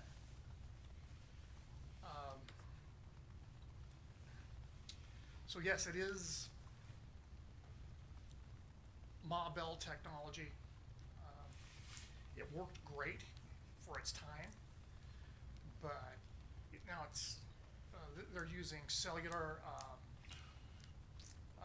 dialers, internet, etc., to communicate to UL alarm receiving centers that are, certified to take alarms. So John, what is the process? I'm a business owner, I've got a burglar alarm system in my business. Somebody breaks in, it goes to a company, then notifies the Correct. authorities? Correct. That alarm receiving center would then call the PSAP and say, okay, 123 Main Street has a burglar alarm, a fire alarm, etc. Currently, you've got panels, roughly 100 people. Okay, so it's set up on an old-fashioned dial-up phone system. Right. So it's gonna dial a phone number. It's going to hit a receiver down in the basement here. From there, it's passed to a software program, a server, and from there, it's handed off to the communications center. If everything isn't perfect in that chain, then the alarm fails to get to the communications center. The receiver itself is probably 7 years old. The receives the tip and ring phone calls. There's 2 phone numbers available for it. So that is a single point of failure. Okay, should something happen to that particular device, then nobody is going to, have their alarms come through. With a modern solution, you could have multiple routes to the alarm receiving center, be it a cellular dialer, be it the internet, or you could still have, in theory, a dial-up solution in place.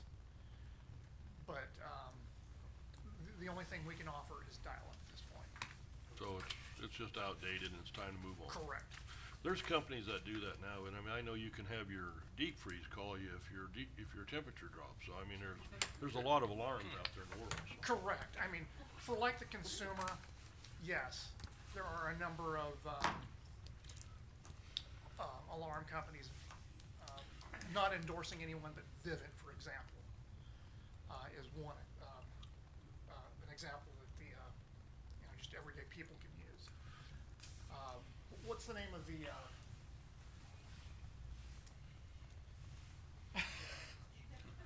receiving center for businesses? I forget, it doesn't matter. There's But- certainly been one in Greeley for a long time. Yes. So you've got a Underwriter Lab certified receiving center that's trained to process alarms. That's something that the comm center doesn't have either. They're not UL certified. No.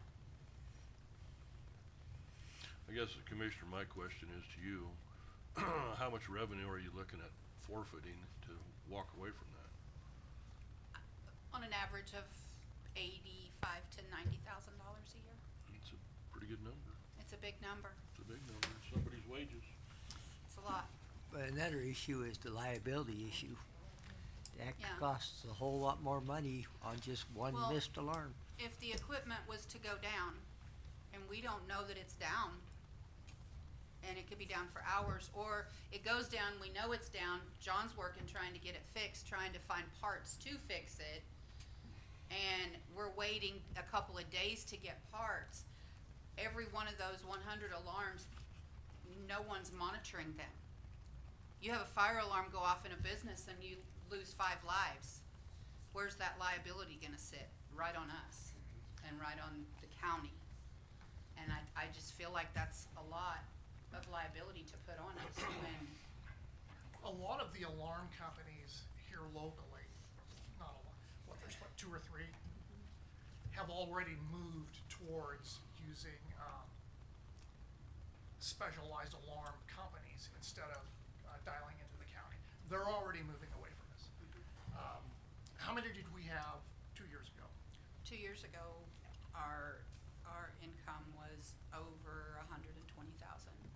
So, We had quite a few more. so just through natural attrition from Did you guys raised costs also, didn't you?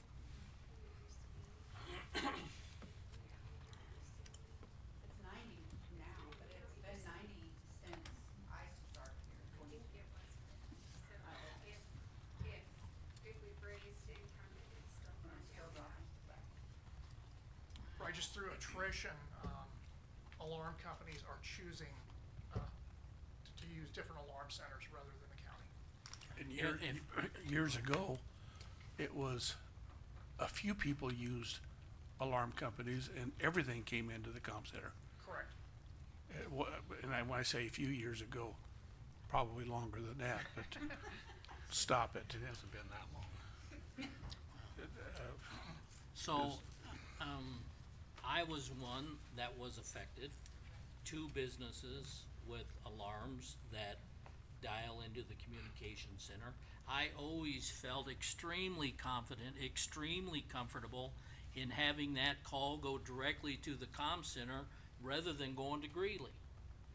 And as some people, so when the fire department representative brought the letter to me, at both businesses, then of course, my first call was to the person that was my alarm person, which was Ray Richards.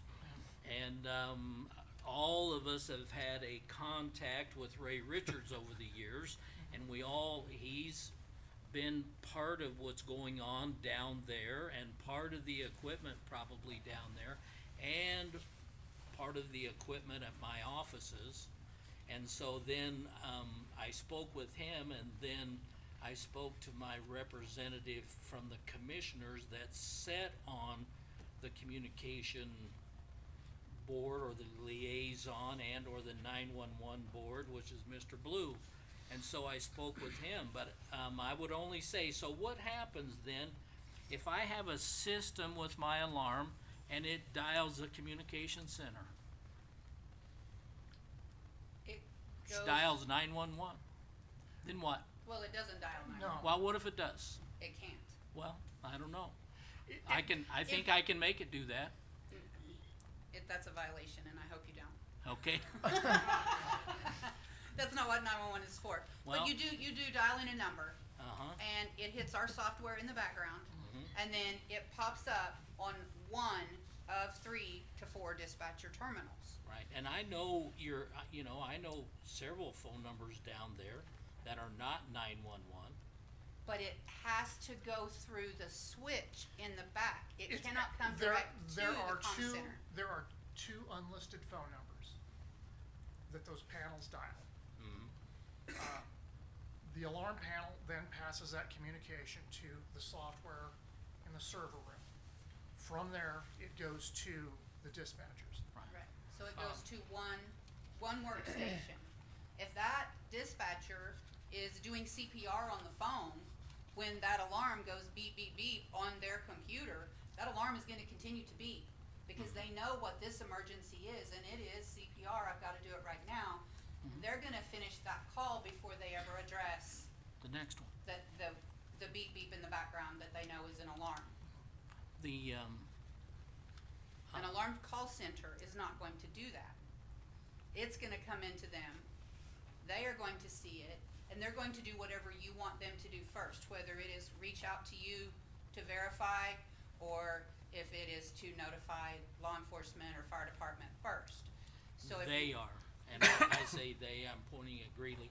Right, and, whoever whoever it the is. alarm call center is. Yeah, And then they will then call in to from our center and give us the information. well, that whole process is not better than what I have today, in my opinion. It's probably not better, but I don't have the funds to upgrade the equipment. Heather has just said that How this much is is gonna the be a equipment? super tight year What's gonna next take to year. fix that? Thousands. I don't have a number for you at Yeah, this but moment. thousands is 85,000, 80,000 we're talking right here. 85, We we're got talking about. 80,000 to start with. The fire officials from Scotts Bluff said that we don't meet requirements at this time, and that we would have to. Well, that's one opinion. And But maybe it's as far as true. being sued, that's pretty tough to sue a public subdivision. You need to try that sometime. It don't work very well. Don't have a desire to. It don't work very well. So Right. I'm not worried about being sued. Well, I'm just telling you that, I always have felt pretty doggone comfortable that my phone calls went direct into your office, and it didn't have to go through Greeley, okay? And what you're telling me, and it may certainly be, that, the equipment's antiquated. It may be that there is some additional liability. My question would be is, at the loss of 85,000 or 125,000 a year, how far could that money go in buying new equipment? I don't know. I don't know that story. Hadn't been involved with the discussion like these people have been. I'm gonna trust that it's the case, and yep, it looks like my service is gonna be cut, and I'm gonna end up going through a call center. And I'll just tell you that I don't have guarantees with that call center either. And, Mr. Richards gave me some examples of some problems that have happened there. It isn't like they're perfect either, No, they're not. okay? They're not. And So, I'm not saying that they are. Okay, I'm saying that we are a public safety communication center. We are not an alarm company call center. We are there to serve public safety.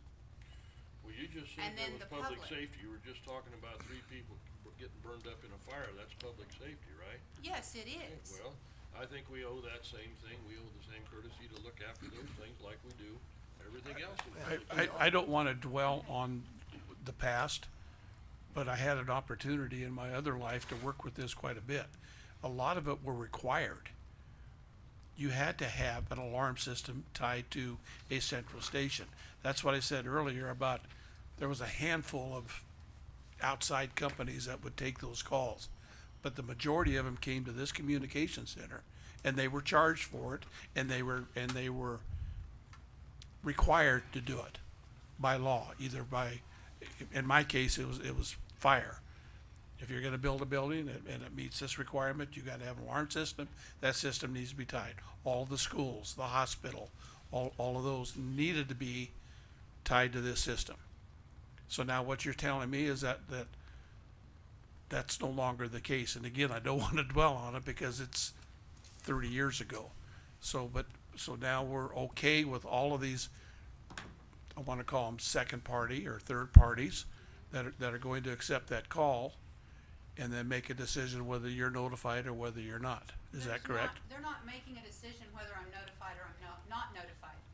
They are doing whatever you have instructed them to do. I see, okay. So if you say, before you call dispatch, before you send out lights and sirens, call me first, then they will call you first. So- If you say, as soon as that alarm comes in, notify, then they're gonna call me. They will pick up the phone and call. Okay, Alright. so we haven't discontinued the service, we're just, if business A catches on fire and they are contracted with somebody in Greeley or wherever, that company is going to call Yes. dispatch here and you Yes. will do whatever needs to be done, or an ambulance call, or whatever it happens to be. Yes. Okay, A lot of people are going to the third party. That's just the way it is all over the place.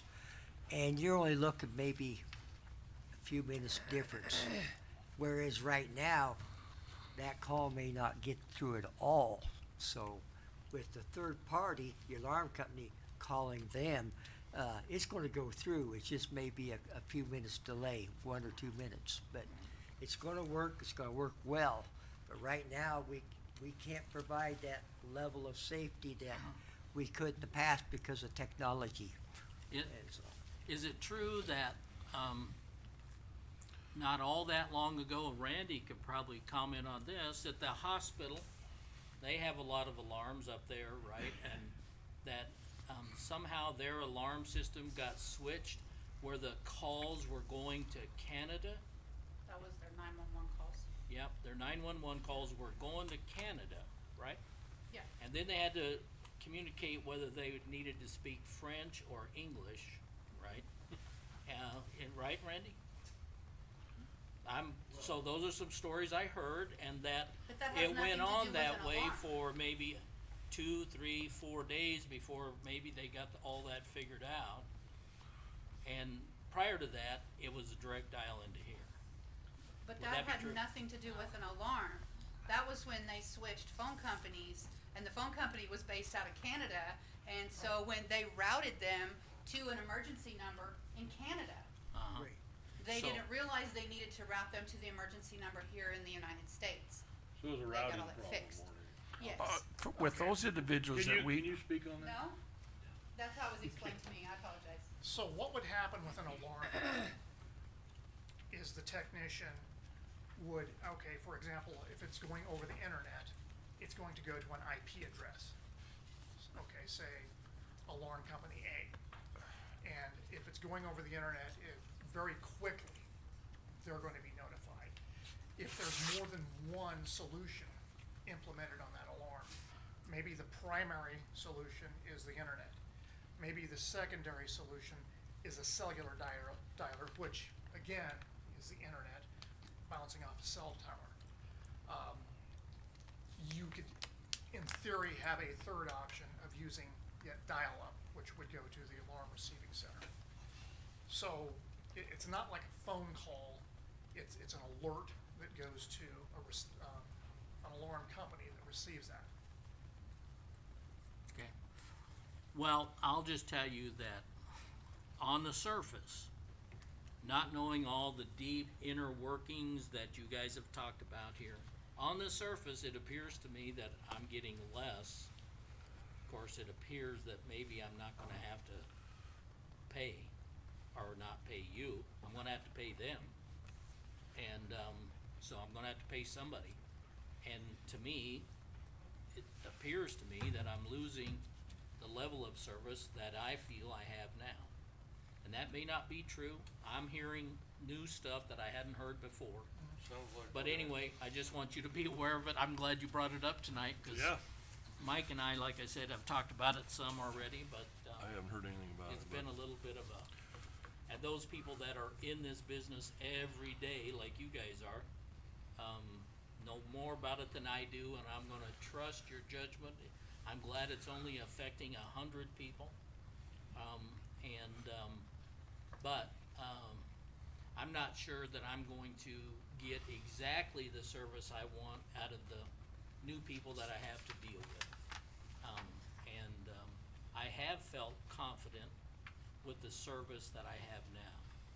And certainly my alarms, you know, I have the potential of my alarms, not making connection and being maybe power being cut off to them or whatever, but then a audible siren goes off outside, hoping my neighbors are gonna call and say, hey, there's an alarm going on over here, or a siren going on at the A&L office. And so, anyway, I'm just telling you some of the things that my tunnel vision tells me. And, so, I bet you you're hating the fact that you brought it up tonight, but I appreciate you doing it. No, I'm not hating the fact that I brought it up. All right. I'm sorry that I can't explain it better. Right, but anyway, it did affect me directly, and, I didn't realize that it was as few as 100 customers, so I appreciate your information. Do you have a question? Yeah, I do. I wondered how we're eliminating the service and it never came before this board. If, Steve Baird and I decided we weren't gonna blade roads anymore, cause we could save the county a whole bunch of money, you guys probably like to hear about that. I hadn't heard anything about this. That'd be nice information to have. Wouldn't it? That's kinda like this information here. We're gonna drop 100 customers, $80,000. I'm not talking about And we're gonna Cindas. I have to mean, put back into this you gotta budget do with next the year. equipment that you're I don't know working nothing with, about it. obviously. And you've got an IT guy who's telling you, this isn't flying. Right. This isn't Well, working. and the problem is that the 80,000 or the 75,000 or the 120,000 Yeah. has all been absorbed back into the county. It's not like that money has been set aside for future repairs. No, I realize it's It's going been back being in and paying used. bills. You're using it, but now it isn't gonna And be there next year. That's it's gonna not be gonna gone. be So there. it isn't absorbed. It's gonna vanish is what's But, gonna happen. but maybe some of the But- reason that we maybe not have heard, cause isn't this still part of the E911 group and committee? Or is it just the No. county? No, it's just the county. Okay, alright, well, we're hearing about it, I guess, now, and, like I said, I'm concerned my level of service is gonna be less, not more, but I think they can deal with my phone calls, but, you know, I always loved it that if I had an issue, Your phone call is still going to come to me. yeah, ultimately, No. okay, If you pick up the phone and you dial 911 or Yeah, any no. number for the communication center, it's going to come to me.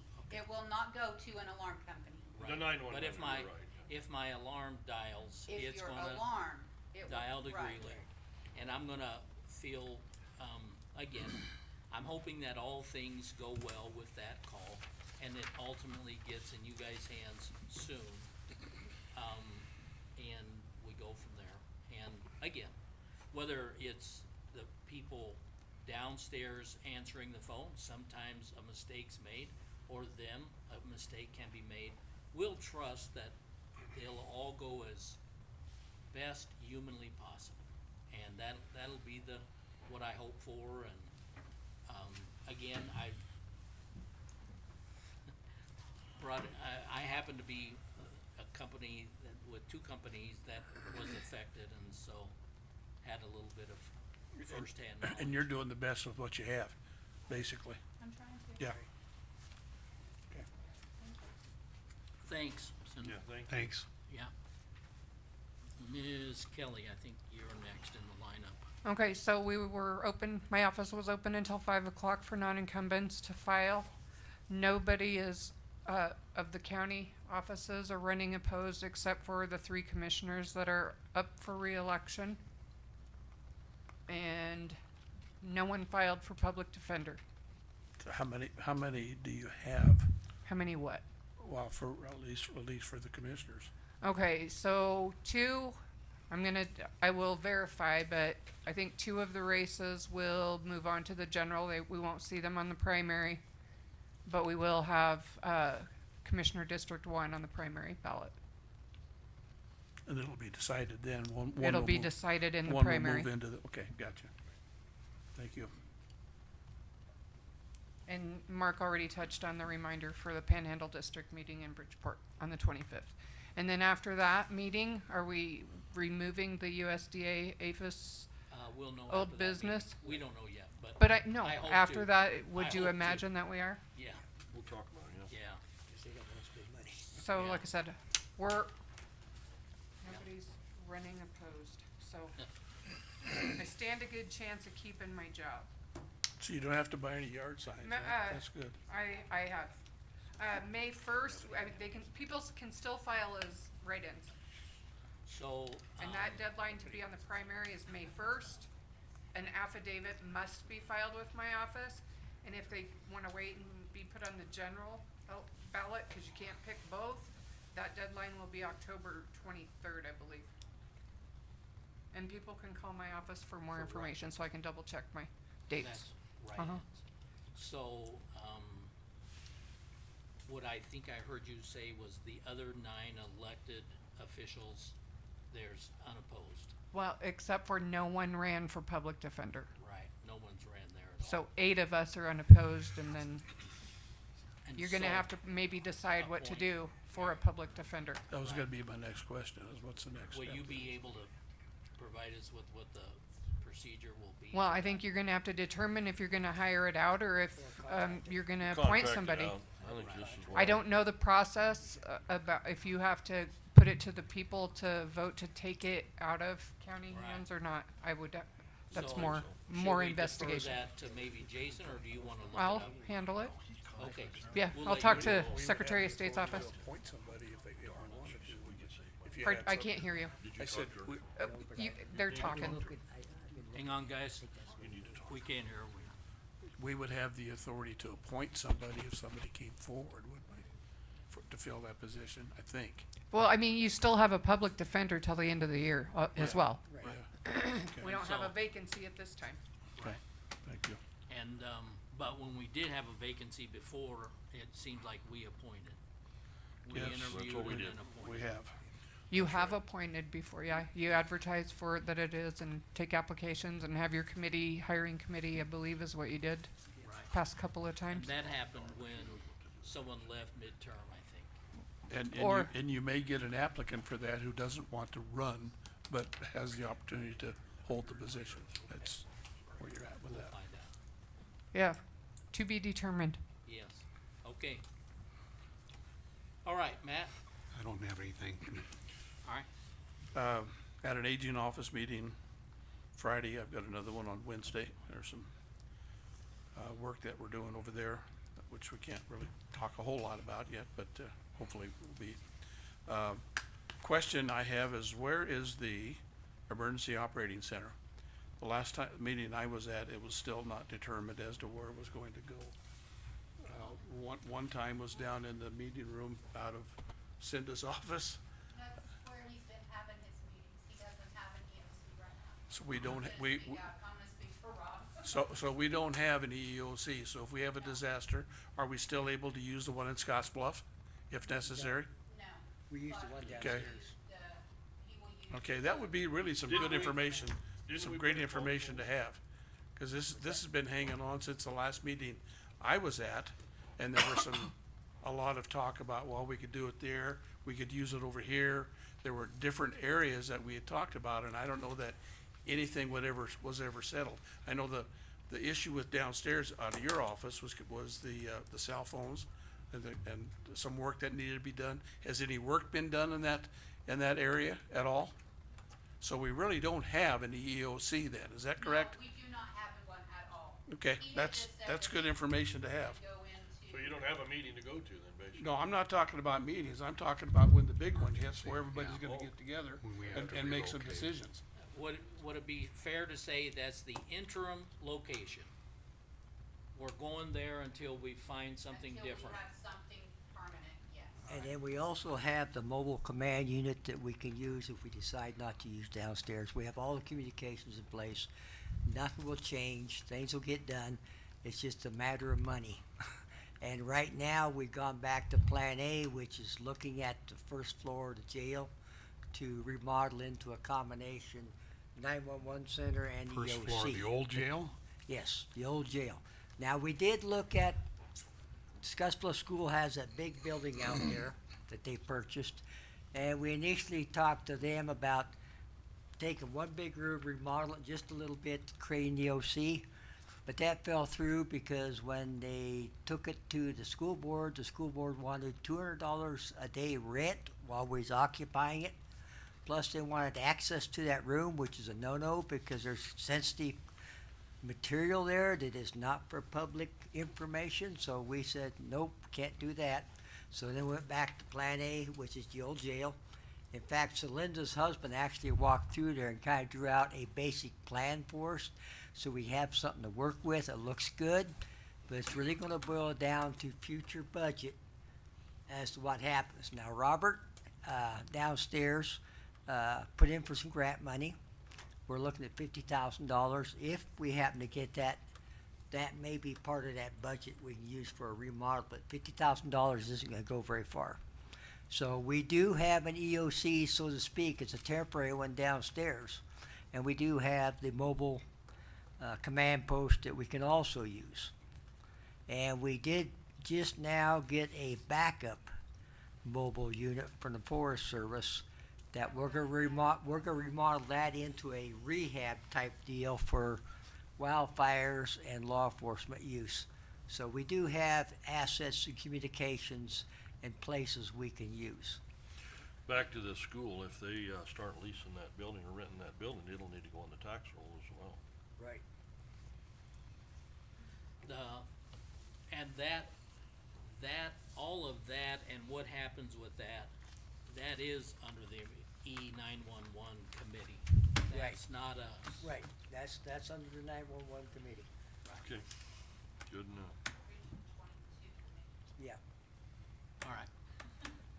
Yeah, it's just, it's the emergency management board, it's the emergency management board. Yeah, it's the emergency management board that does all that planning and decision making. Okay. But at some Ken? particular point, we need to be made aware of that. Cause right now, I don't know that we're any farther ahead than the last meeting that I attended downstairs that said that we don't have cell phone service down there. So anyway, we'll just Sounds let like it go. we looked at a couple places, but they Sounds were like we got some work eliminated to at do. this point. Yeah, Okay, well, so I think what you're saying, and Mike can communicate to those on, cause he's on that committee, that we're interested in where we're headed next. Okay, We need something on high ground, don't we? probably so. Anything else, Ken? oh, I don't know. Alright. Just a couple things I have a Panhandle Public Health District meeting on the 12th, which I think is next week. Our next, commissioner meeting, Kelly, is the 16th, the way I see it, 2 weeks from today. Yes, sir. We mentioned the 25th in Bridgeport. We did get a email, that came out of NACO. There was lots of legislation listed on there.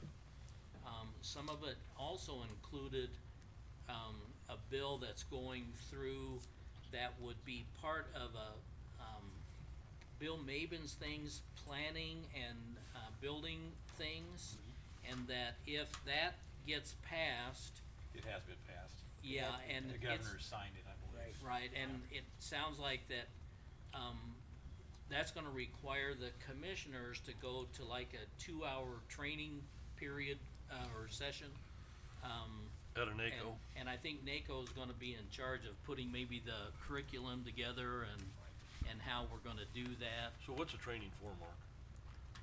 It's, Best you know, anyway. it's about zoning. Right. Zoning and platting and how that process is supposed to work, and part of the bill was, it put some timeline deadlines on it.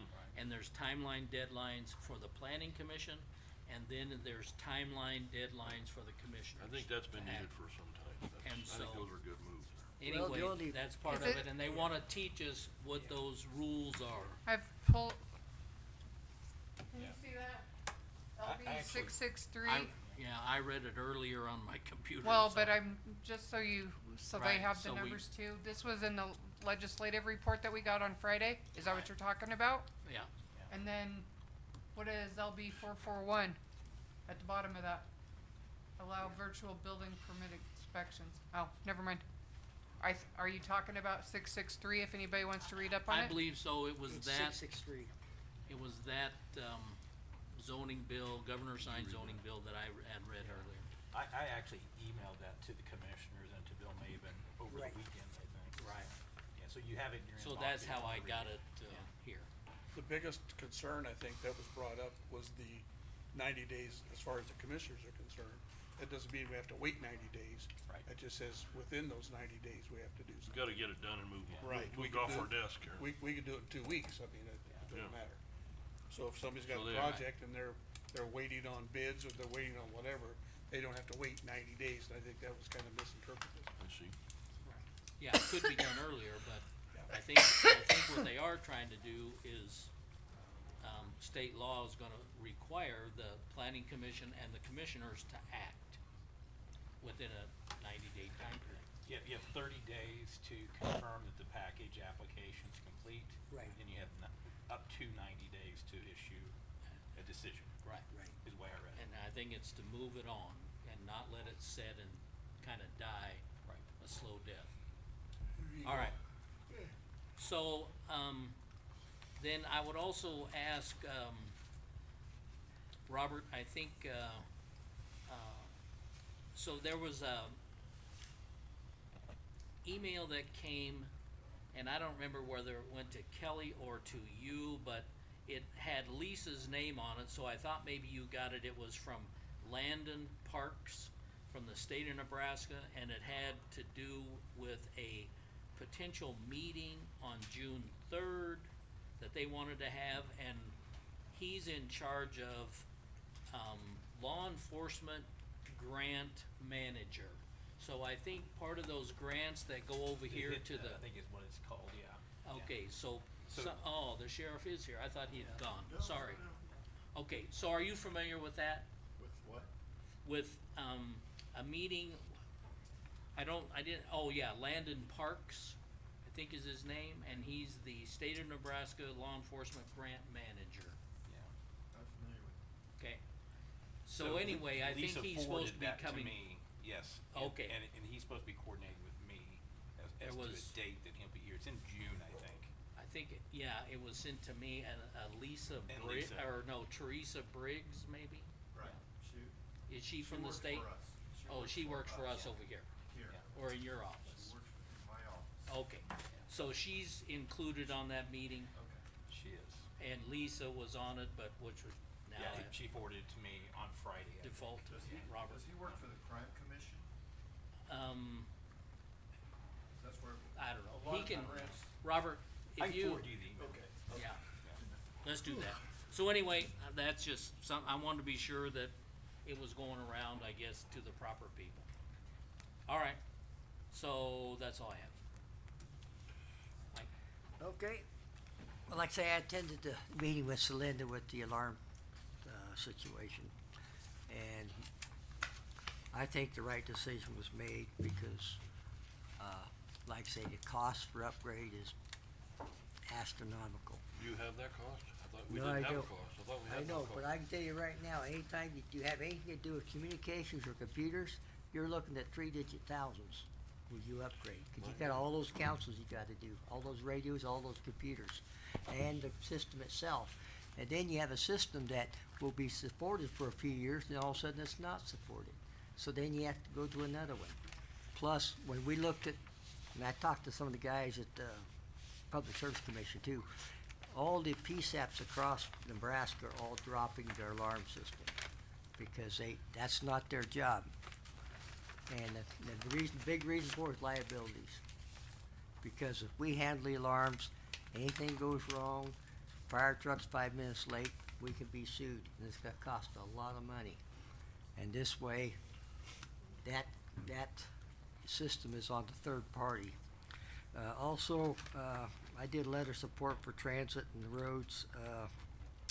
I had a meeting with Panhandle Public Health representative who runs the Medical Reserve Corps, and they're wanting to get more training for disaster assistance and incidents we have within the county and the 11 state area. So they will be training with CERT, those people who want to volunteer for that training, so they get some experience in field work. And also we can save Panhandle Public Health some money because we have a lot of that equipment on the CERT team, so they won't have to be buying equipment. They can just fall in on ours, and so we'll be working together with them through emergency management and the various fire departments and law enforcement. I had an emergency management board meeting this morning, but I couldn't go because I had a VA appointment. I also had an opportunity to go out to the extension office for a briefing out there, but they all fell at the same time, so I had to miss both those. So that's pretty much my last couple of weeks. Just one question, who are you dealing with on the Public Service Commission that's giving you the information on this? I can't think of overtime? what his name is, but him and another guy, one guy does GIS, the other guy does PSAP stuff. That's the guy to Lincoln there. Yeah, He's they're in down. Kevin's office down there. Yeah, I talked to him too, is it Bruce or something? yeah, something like that. Or Dennis, one of them. Okay. Russ? Okay, Steve Baird is applying for a state grant right now, road and bridge to, mill and overlay, Spring Creek Road, that 4 miles from like KOA and clear to Mitchell. So he's looking at that. That's in really bad shape, and that's gonna need something here. So we're trying to work on that. Hopefully we can get an 20 grand on that as well. Is that the letters we signed? Yes, that's Yeah. the ones you guys all signed, and so that's what that's all about. And then Ken, you still gonna be gone for tomorrow night for Cap Win? Am I still gonna stand in for you tomorrow? Please, yeah, Yeah, I won't be I just wanna be sure that's still going. Okay, and then we have governance meeting on Wednesday. Are you Well, gonna go to that? I went to the other meeting, I've already been to one Yeah. cabinet meeting, I just can't make this one. Yeah, so- that's what you said. No, Yeah. I just wanna be sure Right. that I was gonna go for you tomorrow Yeah, night. regional governance, that's yeah, I fine. forgot to mention that. And then but we have the that's governance meeting Wednesday on noon. Wednesday. Yeah. Are you going to that? Yeah, Mark? Anybody plan else to. going to that? Okay. Robert's gonna go, okay. I think that's all I have right at the moment. I know I have airport board meeting later in the week and there's other stuff. Okay. I have a meeting about every day this week, so Okay, that's what it's about. so I think that includes all staff. Is there anything else? Hearing none, that's the end of the agenda. Meeting's adjourned. Thanks for everyone's help.